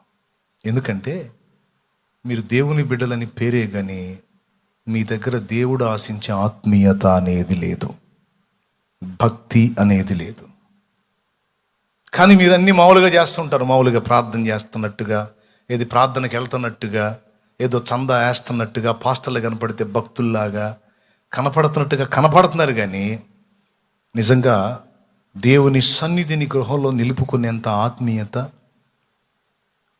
ఆ విధమైన భక్తి, అలాంటి స్పర్శ నాకు కనపడలేదు. ఎందుకంటే మీలో ఆ తత్వం కనపడింది నాకు, అదుపు లేదు. ముఖ్యంగా మీ నాలుకలు తేడాగా ఉన్నాయి, మీ మాటలు, మీ ప్రవర్తన, టోటల్గా దేవుని మాటను మీరు గౌరవించట్లేదు. కాబట్టి దురాత్మలు ఏలుబడి చేస్తున్న ఇంట్లో ఖచ్చితంగా దానికి సంబంధించిన కార్యాలే జరగబోతున్నాయి. మర్యాదగా మారు మనసు పొంది సరి చేసుకుంటారా, సరే, లేకపోతే నేను చెప్పింది జరిగింది. నేనేమో చిన్న సేవకుండాని మీరు నన్ను ఇట్లా తృణీకరించవచ్చు, ఏముందిలే ఆడిది ఏముందిలే అని. నాకేదో అన్నం పెట్టకుండా పోయారని నేను మిమ్మల్ని అంటలా. నాకు నిజంగా దేవుడు చెప్పింది చెప్తున్నా. మారు మనసు పొంది మర్యాదగా మీ నాలుకల్ని దూషణకు వాడకుండా, ద్వేషానికి వాడకుండా, అసహ్యమైన పదజాలాలకు వాడకుండా మారు మనసు పొంది మీరు, మీ పిల్లలు, కుటుంబం కలిసి కుటుంబంలో కృతజ్ఞత స్తోత్రాలు వినబడేటట్లు జాగ్రత్త పడండి. స్తోత్రం చెప్పకయ్యా, వింటున్నావా? ఏం వినబడేటట్టు? కృతజ్ఞత స్తోత్రాలు, స్తుతి ఆరాధన, ప్రార్థన, విజ్ఞాపన, దేవుని వాక్యం వినబడేటట్టు జాగ్రత్త పడండి. ఆ వాక్యము, ఆయన వాక్కు మిమ్మల్ని ఏలేటట్టు, ఆ మాటలను అనుసరించి బ్రతకడానికి మీ జీవితాల్ని లోపరుచుకునేటట్టు మీరు జాగ్రత్త పడితేరా శుభప్రదంగా వర్ధిల్లుతారు. ఆ దురాత్మలు వెళ్ళిపోతాయి, దేవుని సన్నిధి వస్తుంది. లేకపోతే పేరుకే మీరు దేవుని బిడ్డలు, కానీ మిమ్మల్ని ఏలుబడి చేస్తుంది అవి. మీరు అర్జెంటుగా నేను చెప్పిన పనులు చేయకపోతే, ప్రార్థనా బలిపీఠమును ఏర్పరచుకొని మారు మనసు పొంది కుటుంబం అంతా కలిసి ఏకమై ఈ చెడు నడతని దిద్దుకొని, అతనికి నాలుక స్పీడు, నీకేమో అతని మీద అనుమానాన్ని బట్టి నువ్వు 4 మాటలు అంటావు, అతని 4 తొందరని బట్టి అతను 4 మాటలు అంటాడు. మీ ఇద్దరు శాపగ్రస్తులుగా ఉన్నారు, మీ పిల్లలు మిమ్మల్ని అసహించుకుంటున్నారు.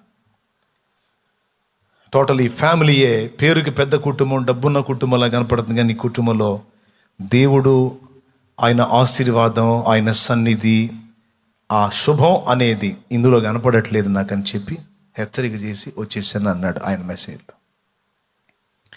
కత్తుల్ని వాడినట్టు నాలుకల్ని వాడుకుని స్తుతించాలి, స్తోత్రించాలి, ఆరాధించాలి, మహిమపరచాలి, ప్రోత్సహించాలి, ప్రశంసించాలి. ప్రభువుని మహిమపరచాలి, ప్రస్తుతించాలి, సాటి వారిని ప్రోత్సహించాలి.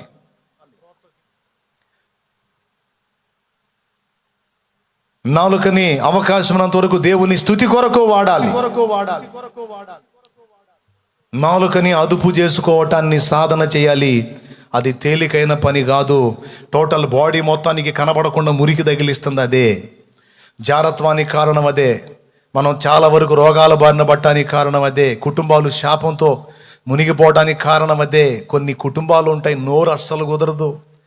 భర్త నోరు అదుపు ఉండదు కొన్ని కుటుంబాల్లో, భార్య నోరు అదుపు ఉండదు కొన్ని కుటుంబాల్లో, పిల్లల నోరు అదుపు ఉండదు కొన్ని కుటుంబాల్లో, ముసలోళ్ళ నోరు అదుపు ఉండదు కొన్ని కుటుంబాల్లో.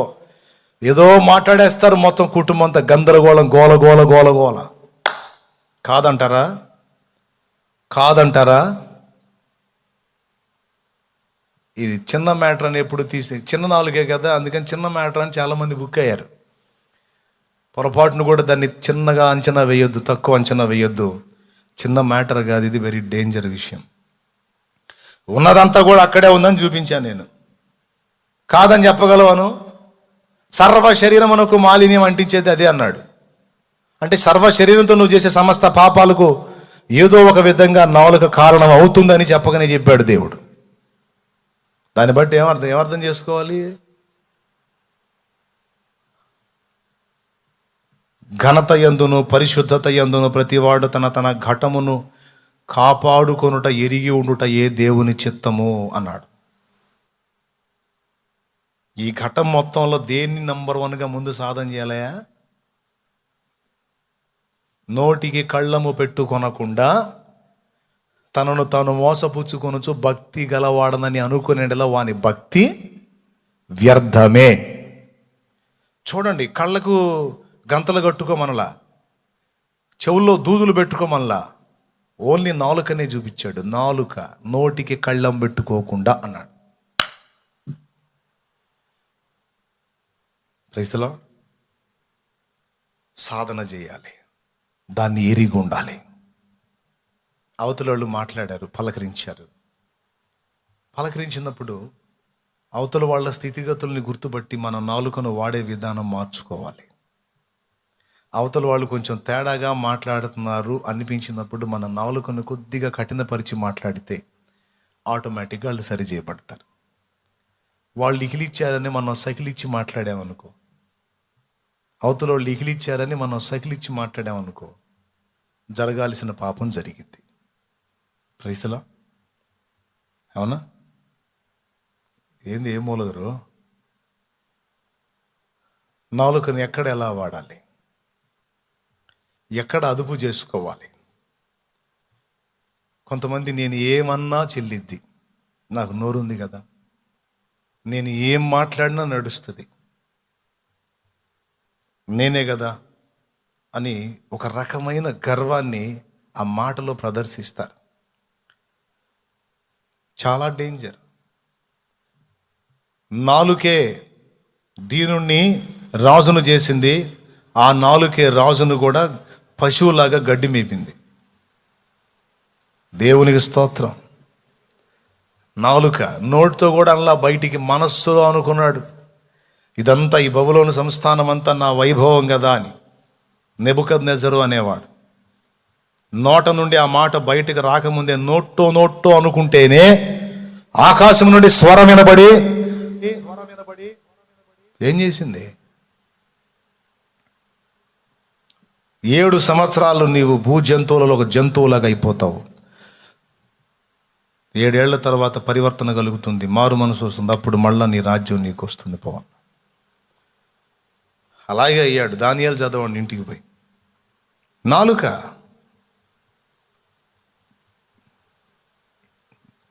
కాబట్టి దీన్ని తక్కువ అంచనా వేయకుండా ప్రతి విషయమందును దీన్ని ఎలాగూ సాధన చేయాలో, ఎక్కడెక్కడ దీన్ని ఎలా ఉపయోగించాలో అది ఎరుగు ఉండాలి. ఇక దీని మీద ధ్యానం మరో మలుపు తిరుగుతుంది. కొన్నిసార్లు కొంతమంది భక్తులు బైబిల్లో కొన్నిసార్లు మాట్లాడాల్సిన సమయాల్లో సైతం మౌనం అయిపోయారు. నాలుకని ఎడాపెడా వాడలా. ఎవ్వరూ అక్కర్లేదండి. ఒక మోషే లైఫ్ తీసుకోండి మీరు. నాలుక వల్లనే వాగ్దత్త భూమి చేరకుండా ఆగాడు. ద్రోహులారా, మేము మీకు నీళ్ళు ఇవ్వవలెనా అన్నాడు. ఇశ్రాయేలు ముందు నీవు నా పరిశుద్ధతను సన్మానించలేదన్నాడు దేవుడు. ఎట్లా పడితే అట్లా ఎట్లా మాట్లాడతావు నువ్వు ఆగిపో అని వెంటనే చెప్పేశాడు, వాగ్దాన దేశానికి చేరవు నువ్వు అని. చూడండి, ఈ ఒక్క పాయింట్ గురించి ధ్యానించడానికి బోల్డ్ అంత టైం కావాలి. జస్ట్ మీకు అట్లా ఓపెన్ చేశాను విషయాన్ని. ఈ చిన్న అవయవంలో టోటల్ శరీరానికి ఎంత కీడుందో, దీన్ని ఎలా మనం సాధన చేయాల్సి ఉందో, ఎంత దీని విషయంలో దృష్టి పెట్టాల్సి ఉందో మనం ఆలోచన చేసుకుందాం. టైం అయిపోయింది. ఇక మరో పాయింట్కి వెళ్ళడానికి టైం లేదు. ఇది విని తెలుసుకోవాలన్నా కూడా కొంచెం ఓపిక, ఆసక్తి, పట్టుదల కావాలి. మరో పర్యాయం దేవుని చిత్తమైతే ఆ మిగిలిన విషయాలు వివరిస్తాను. మెట్టుకి దైవ చిత్తం చేసేవాడికి కలిగే ప్రయోజనాలు ఏంటి అనేది చెప్పాను. ఏదేది దైవ చిత్తం అనేది కొంత చెప్పాను. ఆ ఏది దైవ చిత్తం అనే పాయింట్లోకి వచ్చేటప్పటికి పరిశుద్ధత యందును ఘనత యందును ఘటమును కాపాడుకొనుట ఎరిగి ఉండుట దేవుని చిత్తం అన్న మాటలో నుంచి, ఘటము అంటే దేహము, దేహం విషయంలో ఘనత పరిశుద్ధత రెండు కలిగి ఉండాలి. అంటే అసలు ఈ రెండు మనకు దూరం చేసినా కలిగించి ఉంచినా ఏది ముఖ్యమైనదంటే నాలుకయే. మనం వెధవలం అయిపోవాలన్నా నాలుక వాడితే చాలు, గనులం కావాలన్నా నాలుక వాడితే చాలు. నాలుకను మనం వాడే తీరును బట్టి మన జీవితం ఆధారపడి ఉంటుందండి. టోటల్గా దేవుని ఎదుట నిష్కళంకమైన భక్తి సాధన చేయాలన్నా కూడా ఫస్ట్ నాలుక అదుపులో ఉండాలి. కానీ ముందే చెప్పేశాడు, సర్వ శరీరం సమస్తమును అదుపు చేయగలిగిన మానవుడు నాలుకను కంట్రోల్ చేయలేడు. దాన్ని కంట్రోల్ చేయగలిగిన వాడు, బాగా వినాలి, దాన్ని కంట్రోల్ చేయగలిగిన వాడు ధన్యజీవి అయిపోతాడు, ఆశీర్వాదానికి కారణమవుతాడు, దీవెనకరమైన పాత్ర అవుతాడు, ఇహపర సౌఖ్యాలు స్వతంత్రించుకోగలుగుతాడు, దేవుని ఎదుట వ్యర్థము కాని భక్తి చేస్తాడు, దేవుని ఎదుట అలా నిలిచి ఉండిపోయేటువంటి భక్తి చేస్తాడు, దేవుని ముందు వ్రాయబడి శాశ్వతంగా శిలాక్షరాలుగా ముద్రితమయ్యే భక్తి చేస్తాడు. నాలుకను అదుపు చేసుకున్నవాడు దాన్ని ఎలా వాడాలి, ఎలా వాడాలి, ఎక్కడ దాన్ని కంట్రోల్ చేసుకోవాలనేది ఎవ్వరికి వాళ్ళు సాధన చేయాల్సినటువంటి ముఖ్య అంశమై ఉంది. దాన్ని వాడే విషయంలో, ఎలా దాన్ని సాధన చేసుకోవాలనే విషయంలో ఒక ఆధారం చూపించి ముగిస్తాను నేను. ఏమి లేదు ఆధారం. యేసయ్యను చూడండి, పౌలు మహనీయుని చూడండి. నాలుకను ఎలా వాడారో గమనించండి. తర్వాత మీరు ఓల్డ్ టెస్టిమెంట్లో పాత నిబంధన భక్తుల్ని కూడా మీరు చూసుకోవచ్చు. వాళ్ళు నాలుక వాడిన తీరుని ఎలా వాడారో, ఏ విధంగా ఉపయోగించి ధన్యజీవులు అయ్యారో మిగిలిన ఏమి చూడొద్దు, వాళ్ళు మాటని గుర్తుపట్టండి. దేవునికి స్తోత్రం కలుగును గాక. హల్లెలూయా. ఒక చిన్న మాట చెప్తా. ఈ నాలుకతో రెండూ చేయొచ్చు అని చెప్పాను. జీవితాలు నిలబెట్టొచ్చు, జీవితాలని పడగొట్టొచ్చు అని. ఇదే నాలుకను వాడి సాతాను మానవ జాతి మొత్తాన్ని పతనం చేస్తే, అదే అగ్ని నాలుకల్ని భూమి మీదకి పంపించి భక్తుల మీదకి పంపించి ఆ అగ్ని నాలుకలుగా వారి మీద దిగినప్పుడు దేవుని శక్తి పొందుకున్నటువంటి పేతురు పావుగంట కూడా ఉండదు ఆ ప్రసంగం మొత్తం కలిపి. అక్కడ రాయబడింది చదివితే 5 నిమిషాలు అంటే 5 నిమిషాలు కూడా పట్టదు. పేతురు ఆ మేడగది మీద అభిషేకం పొందుకున్నాక చేసిన ప్రసంగం, దాని యొక్క నిడివి మొత్తం కలిపి అరగంట ఉండదు, పావుగంట ఉండదు, 5 నిమిషాల్లో కూడా పట్టదు. అంత కొద్ది మాటలు, అంత కొన్ని మాటలు లేదా వాటితో మరికొన్ని మాటలు అనుకోండి, ఒక పావు గంట, ఒక అరగంట అనుకోండి. అదే నాలుక వాడింది. 3,000 మంది ఆత్మలు నిత్య జీవాన్ని స్వతంత్రించుకున్నారు. 3,000 మంది జీవితాలు నిత్య నరకాగ్ని నుండి నిత్య జీవానికి వెళ్ళింది. ఈ నాలుక దేవుని ఆత్మ చేత అదుపు చేయబడి, ఈ నాలుక ఆ నాలుక చేత సంధించబడాలి. ఆ అగ్ని నాలుక దీని మీద కూర్చోవాలి. అభిషిక్తమైన నాలుకగా మన నాలుక మారిపోవాలి. అది జరగాలంటే చాలా సాధన అవసరం. దేవునికి స్తోత్రం కలుగునుగాక. అందుకే చెప్తున్నా వినండి, జ్ఞానవంతులైన వాళ్ళు ఎక్కువ మౌనం పాటిస్తారు. తొందరపడి లడాబిడ మాట్లాడరు, ఎట్లా పడితే అట్లా. మౌనం, ఒక భక్తుడు రాశాడు, మౌని కానివాడు ధ్యాని కాలేడు. ధ్యానించుట. మౌని కానివాడు ధ్యాని కాలేడు, ధ్యాని కానివాడు జ్ఞాని కాలేడు. సూపర్ ఉంటుంది సూక్తి, రాసుకో. మౌని కానివాడు ధ్యాని కాలేడు, ధ్యాని కానివాడు జ్ఞాని కాలేడు. దీనికి మౌనం అవసరం ధ్యానానికి. ధ్యానం లేకపోతే జ్ఞానం రాదు. దేవుని జ్ఞానం కావాలంటే ధ్యానం కావాలి, ధ్యానం కావాలంటే మౌనం కావాలి. భక్తి సాధనలో మొట్టమొదటి అడుగు నాలుక దగ్గరే పడాలి. నాలుక విషయంలోనే కంట్రోల్నెస్, దాన్ని సాధన చేయాలి. మన మాట, మన నాలుక వాడే తీరు, ఈ నాలుకను ఉపయోగించే మనుషుల్ని కృంగదీయొచ్చు. ఇదే నాలుకను ఉపయోగించి కృంగిన వారిని లేవనెత్తొచ్చు. భక్తులు ఎలాగో నాలుకను ఉపయోగించి అనేకులకు దీవెనకరంగా ఉన్నారో, యేసయ్య నాలుకను ఎక్కడ ఎలా ఉపయోగించాడో కొంచెం మీరు వెతుక్కోగలిగితే మనం ఏ టైంలో నాలుకను ఎలా వాడాలో మనకు అర్థమైంది. సాధన చేసే ప్రక్రియ 2 విధములు. ఒకటి, యేసును గూర్చి, భక్తులను గూర్చి చదువుట, ధ్యానించుట. 2, ఈ నాలుక దేవుని పరిశుద్ధ అగ్ని నాలుక చేత సంధించబడుట. అప్పుడు అదుపుతో పాటు ఈ నాలుకకు ప్రభావం కూడా ఉంటుంది. ఈ నాలుకతో ఏమైనా వాళ్ళు పలికినట్టు జరిగింది. చిన్న మ్యాటర్ కాదు, ఇంకెళ్ళిపోతూ ఉంటుంది ఇందులో నుంచి. సెర్గీ పౌలు అనేవాడికి పౌలు గారు సువార్త చెప్తున్నాడు. ఆయన చెప్తుంటే ఎలుమా అనేవాడు, అంటే మా గారడివాడు, సెర్గీ పౌలు గారికి అడ్డం తగులుతున్నాడు. ఏమండే, వీళ్ళందరూ చెప్తారు ఇవన్నీ మాయ మాటలు, పనికి మాలిన మాటలు, ఇవన్నీ వినకండి మీరు.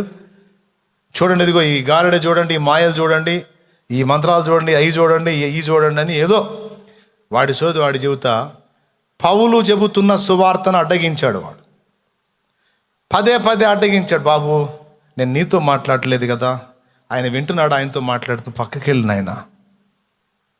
ఏంటా పక్కకి వెళ్ళేది, ఏంది సోదంతా చెబుతావు, అవన్నీ ఒప్పుకోను నేను, అది ఇది ఇదని ఏదో వాడి అడ్డు తగులుతున్నాడు. ఎలుమా అనబడినవాడు. వెంటనే పౌలు అన్నాడు, అపవాది కుమారుడా, సమస్త నీతికి విరోధి, కొంతకాలము నీవు సూర్యుని చూడకుండా నీ కళ్ళు అంధత్వంతో గ్రుడివైపోవునుగాక. నీవు కొంతకాలం సూర్యుని చూడకుందువుగాక పో అన్నాడు. అరే, ఆయన నాలుకతో ఆ మాట పలికాడో లేదో, వెంటనే వాడి కళ్ళు కనపట్టు మానేసి, మళ్ళీ వాడు గారడేవాడికే స్ట్రోక్ తగిలింది గట్టిగా. దేవుని వాక్యమే జీవితంగా బ్రతుకుతున్నటువంటి పౌలు నోరు తెరచి ఆ మాట పలికితే ఆన్ ది స్పాట్ వాడు కళ్ళు గుడ్డోడైపోయాడు. ఎలీషా రోడ్డు మీద వెళ్తున్నాడు. ఏ రోడ్డు అది? ఏ రోడ్డు అండి? Bethel road. వెళ్తా ఉన్నాడు నడుచుకుంటా. పాపం ఆయనకి బట్టతల జుట్టు ఉండదు పైన. ఈ పిల్లలు ఉన్నారు, కొంతమంది పిల్లలు, తల్లిదండ్రులను బట్టి పిల్లలకు వస్తాయి ఆ మాటలు. నేను అందుకే చెబుతాను, పెద్దవాళ్ళకి చెప్తాను, కాస్త నోరు అదుపులో పెట్టుకోండి. నోరు మీరు ఈజీగా వాడేస్తే పిల్లలకు కూడా అదే దరిద్రం వచ్చిద్ది. కాస్త నాలుకను అదుపులో పెట్టుకొని మాట్లాడటం ముందు పెద్దోళ్ళు నేర్చుకొని తర్వాత పిల్లలకు వచ్చింది అని చెబుతాను నేను. నాకు ఒకటి తగిలాడని చెప్పే కదా, చిన్నోడు. వాడు చాలా చిన్నోడు అండి. నాకు తెలిసి వాడికి మొత్తం వయసు కలిపి ఒక 7 ఏళ్ళు లేవు, ఒక 6 సంవత్సరాలు కూడా లేవు వాడికి. అంత చిన్నోడు వాడు. వాళ్ళ నాన్న నాతో నిలబడి మాట్లాడుతున్నాడు. నాతో నిలబడి మాట్లాడుతుంటే వాడు ఒక పక్కన వాళ్ళ నాన్న ఏలు పట్టుకొని నిలబడ్డాడు. అప్పుడు నేను మారు మనసు పొందలేదు, అన్యుడిగా ఉన్నాను. అప్పుడే క్రొత్తగా దేవుని తెలుసుకున్నానేమో, గుర్తులేదు. తెలుసుకున్నా, అప్పుడే క్రొత్తగా యేసయ్యని తెలుసుకున్నా. ఈ నిలబడ్డోడు కాసేపు ఆగి ఇంటికి పోదాం పదా అన్నాడు. వీడు చిన్నోడు, ఉండరా పదా అన్నాడు ఆయన. మళ్ళీ ఒక నిమిషం ఆగి ఇంటికి పోదాం పా అన్నాడు. వాడు చిన్నోడు ఏనాడు, ఉండరా మాట్లాడతలా అన్నాడు. వెంటనే వాడు, ఒరే నా కుమారుడా పద అన్నాడు. మీరు అర్థం చేసుకోండి. ఇక వాడు ఏ పదం వాడాడో మీరు అర్థం చేసుకోండి. ఎవరు పిల్లవాడు తండ్రిని ఏం వాడాడో తెలుసా? మైండ్ పోయింది. ఒరే నా కుమారుడా పద అన్నాడు. తండ్రి పిల్లవాడిని కాదు, పిల్లవాడు తండ్రిని అన్నాడు. వాయమ్మ, మీకు అర్థం కాలేదా? అర్థమైందా? అంటే ఎంతలా మాట అన్నాడు చూడు తండ్రిని. వాడు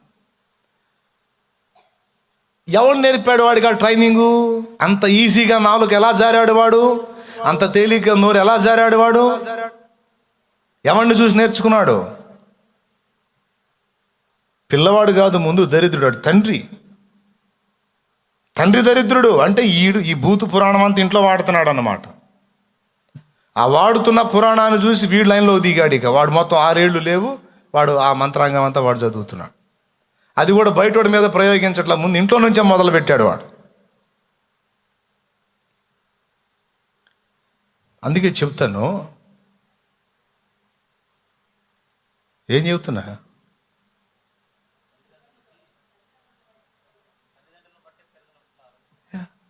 తల్లిదండ్రులను బట్టే. బేతెలులో తల్లిదండ్రులు అపహాసపు గుంపు అన్నమాట. అపహాస్యాలు. ఎవరన్నా కాస్త ఏదన్నా ఇబ్బందికరంగా అని ఎగతాళి చేసేటువంటి అపహాస్యపు గుంపు తల్లిదండ్రి. వాళ్ళకు పుట్టిన పిల్లలు వీళ్ళు. ఈ అందరిని అపహాస్యం చేసే అలవాటుతో, అందరినీ తేలిగ్గా మాట్లాడే అలవాటుతో, అందరినీ తృణీకరించే మాట్లాడే అలవాటుతో దైవజనుడిని కూడా అంతే అన్నారు. ఏమని? ఫ్రెష్గా అప్పుడే అభిషేకం పొందుకొని వస్తున్నాడు, బగ బగ బగ బగ మండుతున్నాడు. ఎవరో? ఎలీషా. ఏలియా ఆరోహణం అయ్యాడు, దుప్పటి వేసాడు. ఆ దుప్పటి తీసుకొని యోర్దాను కూడా 2 పాయలు అయింది, దాటి వస్తున్నాడు. వచ్చి రిటర్న్ అవుతున్నాడు. ఇక గురువుగారు దూరం అయిపోయాడు, మంచి కసి మీద ఉన్నాడు, బాధ మీద ఉన్నాడు. ఇక బోల్డ్ అంత బాధ్యత ఉంది నా భుజాల మీద అని మొత్తానికి మండుతున్నాడు మనిషి. అట్లా నడుచుకుంటూ వస్తున్నాడు. ఆయన ఎవరిని కదిలించలా, మౌనంగా దీనంగా వెళ్ళిపోతున్నాడు భక్తుడు. ఆయన ఎవరో తెలీదు, తెలుసు వీళ్ళకే. తెలుసు ఆయన ప్రవక్త అని తెలుసు, ప్రవక్త అయిన ఏలియా శిష్యుడని కూడా తెలుసు.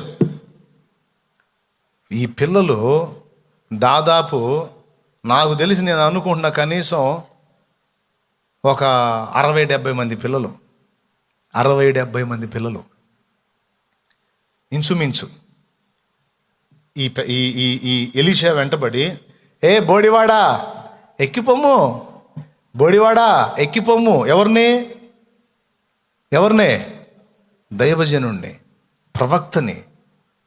బోడివాడా ఎక్కిపోము అంటే ఏంటో తెలుసా? ఏలియా, నీ గురువైన ఏలియా ఎక్కిపోయాడు, ఆరోహణం అయ్యాడు. బోడోడా నువ్వు కూడా ఆరోహణమవ్వు. మన భాషలో చెప్పాలంటే బోడివాడా ఎక్కిపోము అని ఎలీషాని ఎగతాళి చేయటం. మరి ఏం భాష అది? దైవజనుడు వస్తుంటే ఎంత గడగడలాడాలి, ఎంత భయంగా ఉండాలి, ఎంత వినయంగా ఉండాలి. పెద్దోళ్ళకుంటే కదా పిల్లలకు ఉండటానికి, పెద్దలకు ఉంటే కదా ఆ సంస్కారం, ఆ భయం, దేవుని భయం, దైవజనుడు అంటే భయం. ఆ గౌరవం. అమ్మో, నేను మిగిలిన సామాన్య మనుషులను నోరు జారినట్టు దైవజనుడిని నోరు జారకూడదు, దేవుని సంబంధుల్ని నోరు జారకూడదు. చాలా అదుపు చేసుకోవాలి, లేకపోతే నాకు శాపం వస్తుంది, నాశనం వస్తుంది అని భయం తల్లిదండ్రికి లేదు. ముందు ఇక పిల్లలకి ఏమొచ్చింది? ఒక మాట చెప్పండి, నలుగురు పిల్లలు ఎమ్మడబడి గొడవ చేస్తుంటేనే మా చిరాకు ఉంటుంది మనకి. 60-70 మంది పిల్లలు ఆయన వెంట గుంపుగా పడి గొడవ చేస్తుంటే తల్లిదండ్రులు ఏం చేస్తున్నారు? ఏంట్రా అనొద్దు. నాకు తెలిసి పిల్లలు ఇలా వెంటబడి గొడవ చేస్తుంటే వాళ్ళు వాకిళ్ళ దగ్గర నిలబడి మరి పిల్లలు చూడు, వాడు చూడు అసలు గడుగ్గా అసలు వెంట పడుతున్నాడు, చూడు అసలు వాడు గడుగ్గా అసలు. కొంతమంది పిల్లలు కొండి చేష్టలు చేస్తుంటే, పనికిమాలిన మాటలు మాట్లాడుతుంటే ఏం మురిసిపోతారో, వాడిని ఏం ఎంకరేజ్ చేస్తారో. మాలోడు కాదు వీడు, గడుగ్గా అసలు పిడుగైపోయాడు, పిడిగుద్దులు గుద్దుతాడు రేపు. వాడు గుద్దటమే కాదు, జనం చేత కూడా నిన్ను బాగా గుద్దిపిస్తాడు. అట్లా అనుకొని ఉంటుండొచ్చు నాకు తెలిసి. వాకిళ్లలో నిలబడి అసలు చూసావా అక్కయ్య, మీ వాడు చూసావా, పాపం ఆయనకి ఊపిరి ఆడట్లేదు, అసలు ఆయనకి గడగడలాడిపోతున్నాడు పాపం దైవజనుడు. అమ్మో అమ్మో మీ వాడమ్మో అంటే, మీ వాడేం తక్కువ వదినా, మీ వాడు కూడా చూడు అసలు ఆగుతున్నాడు అని చూడు, చూడు ఎట్లా ఎగురుతున్నాడో అది చూడు. వాళ్ళకెళ్ళి చూశాడు, వాళ్ళ పెద్దోళ్ళకి వెళ్ళి కూడా చూశాడు, వీళ్ళకెళ్ళి చూశాడు, వాళ్ళకెళ్ళి చూశాడు. వాళ్ళు అదుపు చేస్తారా, వచ్చి తీసుకెళ్తారా లేదా ఏంటో చూశాడు. ఈ విధంగా వీళ్ళకి ఎవరన్నా అతిథులు వస్తే కొంతమంది పెద్దళ్ళు, అయ్యో మావయ్య వచ్చాడు, కాలు చూపించు, కాలుతో దంతా చూపించు, ఇట్లా చెప్పేవాళ్ళని ఏం తీసుకొని తన్నాలో అర్థం కాదు నాకు. ఏం చూపించాలంట? కాలు చూపించాలంట. కాలుతో దంతా నన్ను చూపించయ్యా, ఏళ్ళు చూపించయ్యా, చెయ్యి చూపించయ్యా, అది చూపించయ్యా. ఏందిరా అది? అదేమన్నా పవిత్రమైన కార్యమా? ఇంటికి వచ్చినాడయ్యా, పెద్ద ఆయన వచ్చాడు, నమస్కారం చేయనైనా, వందనాలు చెప్పినైనా, ఇయ్యా నేర్పాలి. రే మామ వచ్చాడు, మామయ్య కాలు చూపించు, ఏళ్ళు చూపించు. ఈ దరిద్రమా? లోకస్తుల పిల్లలు సైతం, కొంతమంది లోకస్తులు, అన్యులు సైతం పిల్లలకి సంస్కారాన్ని, బుద్ధిని, సత్ప్రవర్తనని, మంచి మాట నేర్పుతారు. నేను అన్యుణ్ణి, విగ్రహారాధికుడిని, లోకస్తుడిగా ఉన్నప్పుడు సైతం మా అమ్మ మా నాన్న మా ఇంటికి ఎవరైనా పెద్దలు వస్తే మాకు నేర్పారు. మా అమ్మ మా నాన్న చదువులేదో ఏం నేర్పారో తెలుసా? ఇంటికి చిన్నోడు కానీ పెద్దోడు కానీ చుట్టం అనేవాడు వస్తే, ఎవరైనా వస్తే మేము పరిగెత్తుకుంటా తొట్టి దగ్గరికి వెళ్ళి చెంబుతో, ఇత్తడి చెంబు ఉండేది, చెంబుతో నీళ్లు ముంచి పట్టుకొని నిలబడాలి మేము. అమ్మా ఒక బాబాయ్ ఇచ్చాడు, నీళ్ళు ఇవ్వ, వాడు గడగడలాడుతూ వెళ్ళి నీళ్ళు ఇవ్వాలి. వాళ్ళు కాళ్ళు కడుక్కుంటారు, కాళ్ళు చేతులు మొహం కడుక్కుంటే కండవ ఒకటి ఇవ్వాలి, తువ్వాలు తుడుచుకొని లోపలికి వస్తారు. వచ్చినప్పుడు ఇక వాళ్ళు మాట్లాడటం మొదలుపెట్టినాక కొంటి చేష్టాలు చేసి వాళ్ళ మీద పడే అనుకుంటే చీదర చేయకూడదు, పక్క నిలబడాల. మళ్ళీ చదువు లేదు, నేర్పారు ఆ పద్ధతి, పక్క నిలబడాల. వాళ్ళకి ఏదైనా అవసరమైనవి ఉంటే ఆతిథ్యం చేయడానికి తీసుకొని రావాలి. అన్యులు మా అమ్మ మా నాన్న నేర్పారు. దేవుని పిల్లలంగా మరి ఎక్కువ సంస్కారం నేర్పొద్దు మనం పిల్లలకి, మరి ఎక్కువ జ్ఞానం నేర్పొద్దు. ఎలీషాని ఎగతాళి చేస్తుంటే సినిమా చూస్తా నిలబడ్డారు. మీ పని ఎట్లుందా అని కడుపులో మండిపోయి దైవజనుడు,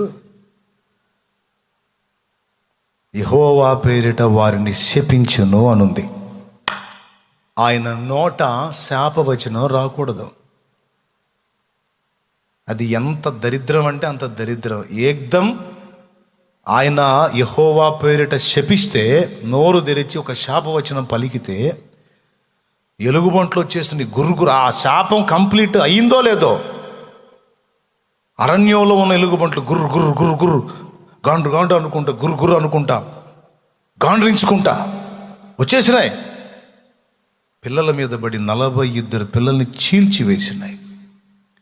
42 పిల్లల్ని చీల్చేసినాయి అంటే ఎంతమంది పిల్లల వెంట పడితే వాటికి 42 మంది చిక్కారు. ఇంతమంది పిల్లలు కలిసి అపహాస్యం చేస్తుంటే దైవజనుడిని ఏం చేస్తున్నారు పెద్దోళ్ళు? వాళ్ళ నోళ్ళు, వాళ్ళ అపహాస్యపు నోళ్ళు, ఆ పెద్దోళ్ళ నోళ్ళు పిల్లలకు వచ్చి పిల్లలు శాపగ్రస్తులై ఆశీర్వాదం, దైవజనుని నోట నుండి ఆశీర్వాదం పొందాల్సిన వారై ఉండగా అదే దైవజనుని నోటిని ఫ్రెష్గా అభిషేకం పొందుకొని వస్తున్న దైవజను నోటి నుండి శాపం పొంది శాపగ్రస్తులై 42 హతులైపోయారు. నాలుకను వాడి వాళ్ళు నాశనం కొని తెచ్చుకున్నారు. భక్తుడు దైవజనుడు పలికితే అంతే సంగతులు. అందుకే చెప్తున్నాను, మన నాలుకని దేవుని అదుపులో ఉంచగలిగితే నీవు ఆశీర్వాదం పలికితే ఆశీర్వాదం అవుతుంది, శాపం పలికితే ఆన్ ది స్పాట్ శాపమే వస్తుంది. అందుకే దేవుని సంబంధులు ఎప్పుడు కూడా తొందరపడి నోరు జారకూడదు. మనస్ఫూర్తిగా ఎవరినైనా శపిస్తే, నేను చెప్తున్నా, మనస్ఫూర్తిగా ఎవరినైనా శపిస్తే, మనస్ఫూర్తిగా ఎవని విషయమైనా బాధపడితే వాడవుట్. ఎందుకంటే వాడి సంగతి దైవజనుడిగా దేవుడు ఇన్వాల్వ్ అవుతాడు. ఒక దైవజనుడి విషయంలోనే దేవుని సంబంధులు, ఆయన పేరు పెట్టబడిన జనం, ఆయన రక్తములో కడగబడిన పరిశుద్ధ జనాంగం. దేవుని సంబంధులు ఎవరైనా వాళ్ళకంటే ఇంకొంచెం ఎక్కువ దైవజనుడికి ఉంటుంది. దైవజనుడికి దైవజనుడు నాలుగు కూడా ఉంటుంది. తేలిగ్గా మాట్లాడబోతారు. ఒక్కొక్కడు సేవకుల్ని ఎద్దేవా చేసి మాట్లాడతాడు, వెటకారం చేస్తాడు, హేళన మాటలు మాట్లాడడానికి ప్రయత్నం చేస్తాడు. జాగ్రత్త, జాగ్రత్త. నోరుంది కదా అని ఏది పెడితే అది మాట్లాడితే మొత్తం రాయబడుతుంది, అక్కడ రికార్డ్ అయింది, దేవుని సన్నిధిలో లిఖితం అవుతుంది. దేవుని భక్తులంగా, దేవుని బిడ్డలంగా చూడండి ఒక్కసారి లాస్ట్ వచనం, మలాకీ గ్రంథము, ఈ ఒక్క వచనం చూపించి నేను ముగించబోతున్నా. మలాకీ గ్రంథము 3వ అధ్యాయము 16వ వచనం. అప్పుడు యెహోవా యందు భయభక్తులు గలవారు ఒకరితో ఒకరు మాటలాడుకొనుచుండగా యెహోవా చెవియొగ్గి ఆలకించెను. మరియు యెహోవా యందు భయభక్తులు కలిగి ఆయన నామమును స్మరించుచు ఉండు వారికి జ్ఞాపకార్థముగా ఒక గ్రంథము ఆయన సముఖమునందు వ్రాయబడెను. జ్ఞాపకార్థముగా ఒక గ్రంథము ఆయన సముఖమందు వ్రాయబడెను. మత్తయి సువార్త 12:36. మనుషుడు పలుకు వ్యర్థమైన ప్రతి మాటను గూర్చి విమర్శ దినమందు దేవునికి లెక్క యొప్పగింపవలసి ఉన్నది. అందుకే ఇప్పటి వరకు నోరు జారితే క్షమాపణ అడుగుదాం దేవుణ్ణి. నాలుకల్ని పనికిమాలిన విధంగా వాడితే క్షమాపణ అడుగుదాం దేవుణ్ణి. సరిదిద్దుకుందాం. కొంతమంది ఎప్పుడన్నా చూడ నోటితో శుభం పలుకురా అయ్యా, శుభం పలుకమ్మా అమ్మా అంటే కర్మలో దరిద్రాలు, మా కర్మ ఎట్టబట్టింది, మా దరిద్రం ఎట్టబట్టింది, మాకు సావన్నా రావట్లేదు, మా బతుకులు ఇట్ట తగలబడ్డాయి, ఇట్ట నిప్పుబడ్డాయి, ఇలా అయిపోయినాయి, ఇట్లాంటి పదజాలాలు ఏమి ఇష్టంగా వాడతారో. పిల్లల్ని అంతే శపిస్తారు, వాళ్ళని వాళ్ళు అంతే శపించుకుంటారు. వాళ్ళ జీవితంలో జరిగే పరిస్థితుల్ని గురించి కూడా అదే ఎప్పుడన్నా కదిలిచ్చు. ఏ పదాలు వాడుతూ ఉంటారు, అయ్యే జరుగుతుండే వాళ్ళకి. మరి ఏం వినపడాలా? నీతిమంతుల గుడారాలలో రక్షణ సంగీత సునాదం వినబడాలి, విశ్వాసముతో కూడిన మాట వినబడాలి, ఆశీర్వచనం వినబడాలి, ప్రోత్సహించే మాట వినబడాలి, కృంగిన వారిని లేవనెత్తే మాటలు, ధైర్యము చెడిన వారిని ధైర్యపరిచే మాటలు, బలహీనులకు ఊతమిచ్చే మాటలు, దుఃఖములో వేదనలో కృంగిపోయిన స్థితిలో ఉన్న వారిని తెప్పరిల్ల చేసే మాటలు, రోగికి ఆరోగ్యాన్ని ఇచ్చే మాటలు. నేను చెప్తున్నాను, నీ వాక్కుని నువ్వు దేవుని నామంలో ప్రయోగించు. రోగి మీద, ఒక రోగి మీద ప్రయోగించు. నీ కుటుంబంతో సహా రోగి మీద ప్రయోగించండి ఒక వాక్కుని. అందరూ కలిసి అనండి, దేవుడు నిన్ను స్వస్థపరుస్తాడు, ధైర్యంగా ఉండు, దేవుడు నీకు బాగు చేస్తాడు. ఆయన శక్తి నిన్ను కమ్ముకుంటుంది. దేవుడు నిన్ను స్వస్థపరచును గాక, నిన్ను తాకును గాక, నీకు ఆరోగ్యం వచ్చును గాక, దేవుడు నిన్ను లేవనెత్తును గాక అని మీరు పలకండి విశ్వాసంతో, కుటుంబం కలిసి. నీ ఇంటనున్న రోగితో దైవజనులు వచ్చి అదే పలుకుతారు. విశ్వాసమును బట్టి అవతల కార్యసిద్ధి కలుగుతుంది. వాక్కుయే కదా ఈ సృష్టి మొత్తానికి మూలం. ఆయన వాక్కుని పలికాడు, శూన్యం సృష్టిగా మారిపోయింది. అదే వాక్కు దేవుని యందు విశ్వాసాన్ని బట్టి నువ్వు పలుకు, శూన్యమైపోయిన జీవితాలు ఒక సుందరమైన సృష్టిగా మారిపోతాయి. అందుకే చెప్తున్నాను, ఎప్పుడు దేవుని సంబంధంగా నాలుకని చాలా గుర్తుపెట్టుకోవాలి మనం. ఎక్కడ మాట్లాడాలో, ఎక్కడ మాట్లాడకూడదో, ఎలా మాట్లాడాలో, ఎలా మాట్లాడకూడదో. నోరు ఉంది కదా, మనం మాట్లాడితే ఎవడు పట్టించుకుంటాడని ఎట్లా పడితే అట్లా నోరు జారకూడదు. మనుషుల్లో అది అవమానం తీసుకురావచ్చు, లేదా దేవుని సన్నిధిలో అవమానకరంగా అయి ఉండొచ్చు. ఇప్పటికే తెలిసి తెలియక ఎన్నో మాటలు జారాం, ఎన్నో పనికిమాలిన మాటలు మాట్లాడాం, వ్యర్థమైన మాటలు మాట్లాడాం, శాపవచనాలు మాట్లాడుకున్నాం, అపహాస్యపు మాటలు మాట్లాడుకున్నాం,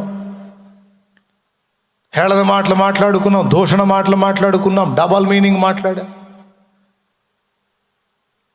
దేవుని ఆత్మ దుఃఖపడే విధంగా మళ్ళీ దాని గురించి ఎఫెసీ పత్రిక చాలా స్పష్టంగా చెప్పాడు. మీ నోట దుర్భాష ఏదైనాను రానీయకుడి, దేవుని పరిశుద్ధాత్మను దుఃఖపరచకుడి అన్నాడు. దుర్భాష. ఇప్పుడు నేను సైతం బాధపడతాను కొన్నిసార్లు. కోపంతో నాలుక అదుపు తప్పినప్పుడు బాధ కలుగుద్ది, సిగ్గు కలుగుద్ది, ముఖం జల్లతో దేవుని ముందుకు రావడానికి. ఎందుకో తెలుసా? ఆత్మ ఎత్తి చూపిస్తాడు, ఏం కూతురా నువ్వు కూసిందని, ఏం మాటరా నువ్వు మాట్లాడింది, కోపంలో అన్నానంటావా, బుద్ధి లేదా నీకు, నాలుక అదుపు చేసుకోలేనివి ఎట్లరా నువ్వు. గద్దింపు. ఆత్మ ఏం మాట్లాడతావు, ఏం మాట్లాడావు నువ్వు, పొడుస్తూ ఉంటాడు. అనొచ్చా మాట, నువ్వు జారొచ్చాలాగా, జాగ్రత్త అంటాడు. చాలా దుఃఖపడ్డాను నువ్వు అలాంటి మాట మాట్లాడటం వల్ల. కొన్నిసార్లు కోపావేశంలో కొన్నిసార్లు నోరు జారి చాలా ఏడ్చుకున్నాను నేను. ఆ ప్రాచీన పురుషుడు మళ్ళా పనిచేస్తాడు, వాడు సచ్చినోడు మళ్ళా లెగుస్తాడు. కొన్ని సందర్భాల్లో అదుపు తప్పిపోద్ది, గద్దిస్తాడు ఆత్మ. రేయ్ తప్పు మాట్లాడావు, ఏం మాట్లాడుతున్నావు. ఆత్మ గద్దిస్తాడు. కంట్రోల్ చేసుకో, క్షమాపణ కోరుకుందాం, సరి చేసుకు, టోటల్గా సరి చేసుకుందాం. ఇది మొదలుకున్న నా బిడ్డలు, ప్రభునందు ప్రియులు మీరందరూ నాలుక మీద దృష్టి పెడతారని నేను అనుకుంటున్నాను. సరసోక్తులు మాట్లాడొద్దు, పోకిరి మాటలు మాట్లాడొద్దు, డబల్ మీనింగులు మాట్లాడొద్దు. అవతల వాళ్ళు చతురోక్తులు మాట్లాడుతుంటే చలోక్తులు విసరొద్దు. అవతల వాళ్ళు మనల్ని వేరే రకంగా ఆలోచించే మాటలు మాట్లాడొద్దు. అవతల వాళ్ళు ఆ విధంగా మాట్లాడుతుంటే అలా మీరు మాట్లాడడానికి ట్రై చేయొద్దు. జాగ్రత్త పడండి. ఇంకా ఎట్లా మాట్లాడాలి, మన నోట ఎలాంటి మాటలు ఉండాలనేది పూర్తిగా ఇంకోసారి ధ్యానించుకుందాం. టైం చాలా అయిపోయింది. సో ప్రేయర్ చేసుకుందాం. ఈరోజు స్టార్టింగే లేట్ అయింది. సో ప్రేయర్ చేద్దాం. రండి, అందరం కలిసి ప్రార్థన చేసి దేవునిని సంధిద్దాం, క్షమించమని అడుగుదాం. మన నాలుకని ఆయన రక్తము చేత శుద్ధి చేయమని కోరుకుందాం. ఇంకెప్పుడు నోరు జారనయ్యా అని ప్రాధేయపడదాం. పెద్దల్ని కానీ చిన్నల్ని కానీ ఎట్లా పడితే అట్లా మాట్లాడే ఆ పాపాన్ని విడిచిపెడదాం. నాలుకని కత్తుల్లాగా వాడి నిందా ప్రచారాలు చేసి అపహాస్యపు మాటలు మాట్లాడి వాళ్ళ పాపాలు వీళ్ళ పాపాలు పంచుకొని చీదర అయిపోయేటువంటి ఆ పనికి మాలినటువంటి పాపాన్ని విసర్జిద్దాం. దేవుని దృష్టిలో నేరస్తులం కాకుండా జాగ్రత్త పడదాం. భక్తులు తమ నాలుకని ఎలాగ అదుపులో పెట్టుకున్నారు అలాగ అదుపు చేయడానికి సాహసం చేద్దాం. ప్రార్థన చేద్దాం. తండ్రి నీకు వందనాలు. అందరు మోకాళ్ళ మీదకి వచ్చేసేయండి.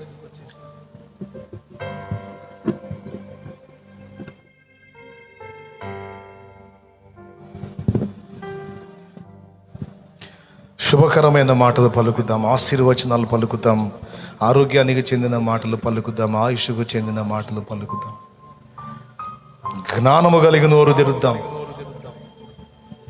ఎట్లా పడితే అట్లా మాట్లాడొద్దు. అట్లా మాట్లాడిన మాటల విషయంలో సర్వ శరీరానికి మాలిన్యం అంటుతుంది. మురికవుతున్నాం, అపవిత్రులమైపోతున్నాం. అపరిశుద్ధత అంటుతుంది, అపరిశుద్ధులమైపోతున్నాం. పవిత్రత పోతుంది, ఘనత పోతుంది. సరి చేసుకుందాం. దేవా, స్ట్రైట్గా నాలో ఉన్న లోపాన్ని ఎత్తి మాట్లాడావు.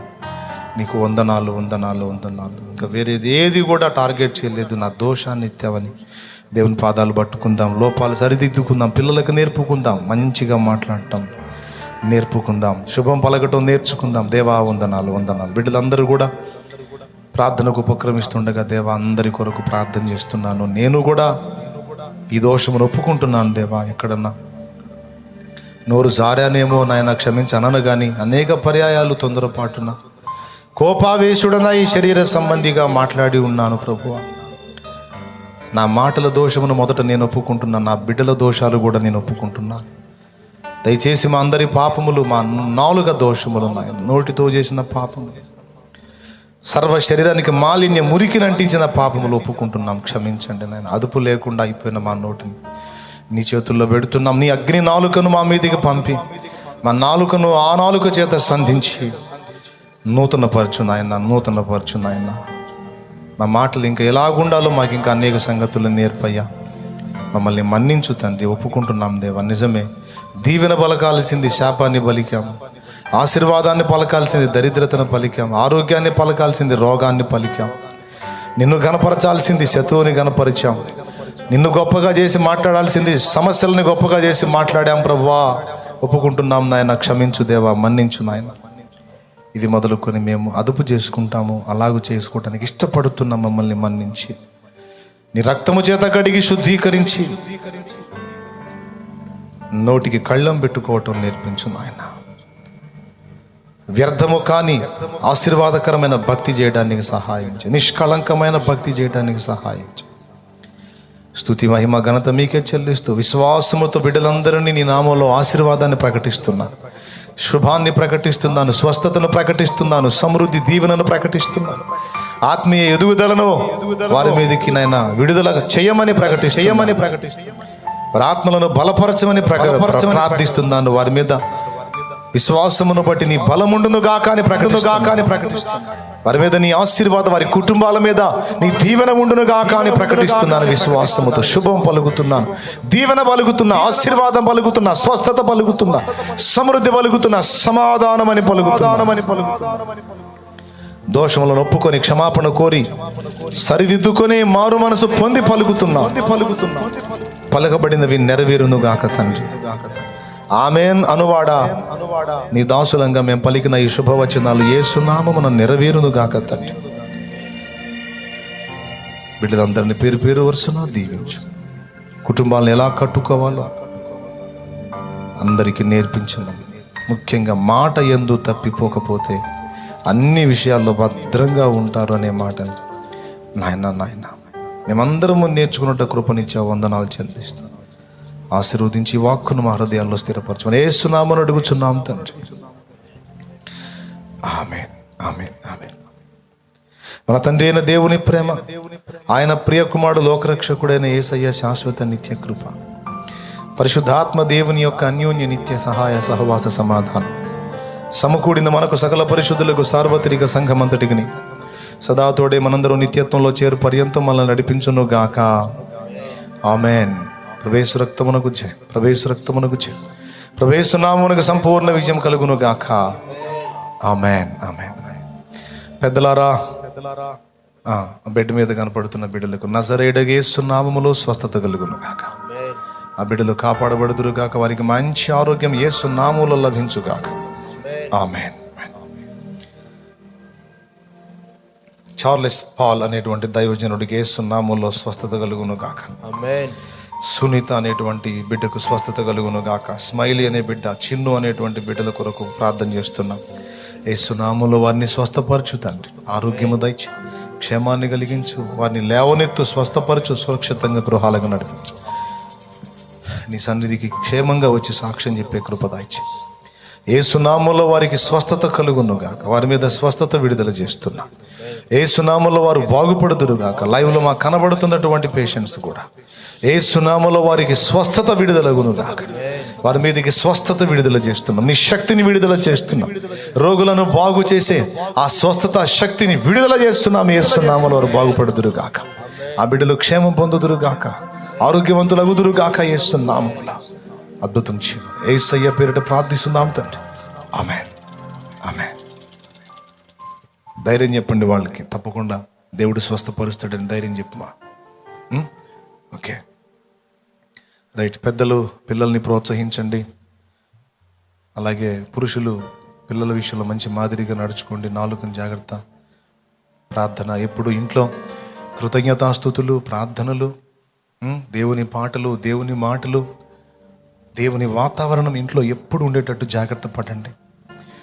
ఖాళీగా ఉంచొద్దు. ఇంట్లో దేవుని వాక్యమన్నా వినబడేటట్టు ఏర్పాటు చేయాలా, దేవుని పాటలన్నా వినబడేటట్టు ఏర్పాటు చేసుకోవాలా. ఎక్కువ శాతం ఎక్కువ భార్యాభర్తలైనా సరే దేవుని వాక్యాలను గురించి డిస్కషన్ చేయాలా. పిల్లలతో కూడా వాక్యాలను గురించి సంభాషించటం మంచి అలవాటు. నీతిమంతుల గుడారాల్లో ఆ నీతిమంతుని గురించిన సంభాషణే ఉంటుంది. వేరే వేరే విధంగా ఉన్నటువంటి వాళ్ళ గృహాల్లో వేరే వేరే విషయాలు ఉంటాయి. మనం నీతిమంతుని సంతానం కనుక ఆ నీతిమంతుని సన్నిధి మన ఇంట నిలబడి ఉండున్నట్లు మనం జాగ్రత్త పడదాం. హల్లెలూయా. రైట్. మీ అందరికీ హృదయపూర్వక వందనాలు. జూమ్ యాప్ ద్వారా అందుబాటులోకి వచ్చిన వాళ్ళందరికీ వందనాలు. నేను మీకు కనబడుతున్నానా? ఒకసారి చేతిలో పడి మీరు praise the Lord, praise the Lord. అందరికీ వందనాలు, అందరికీ వందనాలు. అలాగే లైవ్లో పాపం అనేక మంది ఉండి ఉండవచ్చు. సో వారికి కూడా హృదయపూర్వక వందనాలు తెలియజేస్తూ ఉన్నాను. చెప్పిన మాటల్ని సీరియస్గా తీసుకొని ఈరోజు నుంచి అమల్లో పెట్టండి.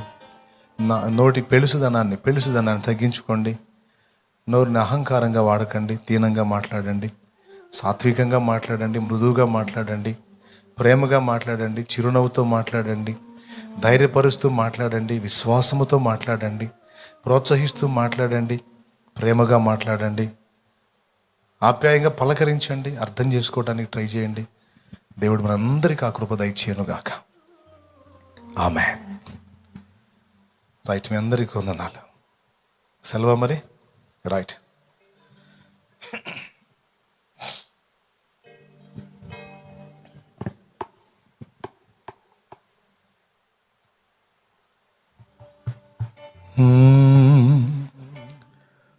నీ కృప నిత్యముండును, నీ కృప నిత్య జీవము, నీ కృప వివరింప నా తరమా యేసయ్యా. మీ అందరికీ వందనాలు. అందుబాటులోకి వచ్చిన సోదరి సోదరులందరికీ ప్రార్థన చేయండి. మన ప్రార్థన విని దేవుడు చాలా వరకు జవాబు వచ్చేసింది. ఇంకా కంప్లీట్గా ప్రజలకు విడుదల రావాలి. ప్రజెంట్ బెడ్ల మీద ఉన్న వాళ్ళు యేసు నామములో లేచి వచ్చేసేయాలి బయటికి.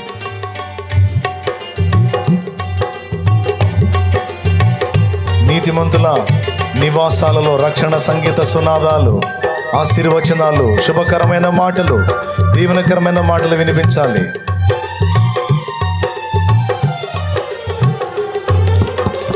నీ కృప నిత్యముండును, నీ కృప నిత్య జీవము, నీ కృప వివరింప నా తరమా యేసయ్యా. నీ కృప నిత్యముండును, నీ కృప నిత్య జీవము, నీ కృప వివరింప నా తరమా యేసయ్యా. నీతిమంతుల గుడారాలలో వినబడుచున్నది రక్షణ సంగీత సునాదము.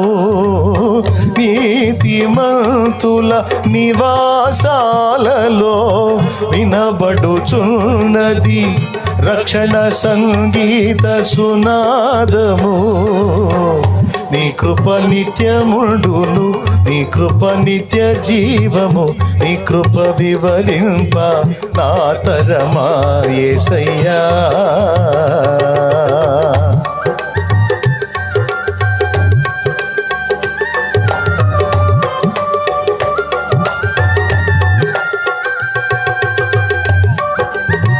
లైవ్లో ఉన్న వారందరికీ కూడా హృదయపూర్వక వందనాలు తెలియజేస్తా ఉన్నాను.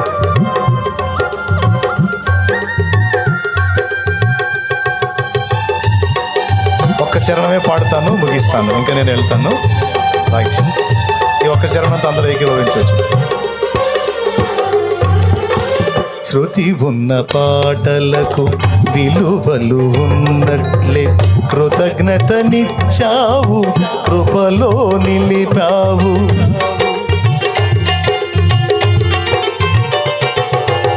శృతి ఉన్న పాటలకు విలువలు ఉన్నట్లే కృతజ్ఞతనిచ్చావు, కృపలో నిలిపావు.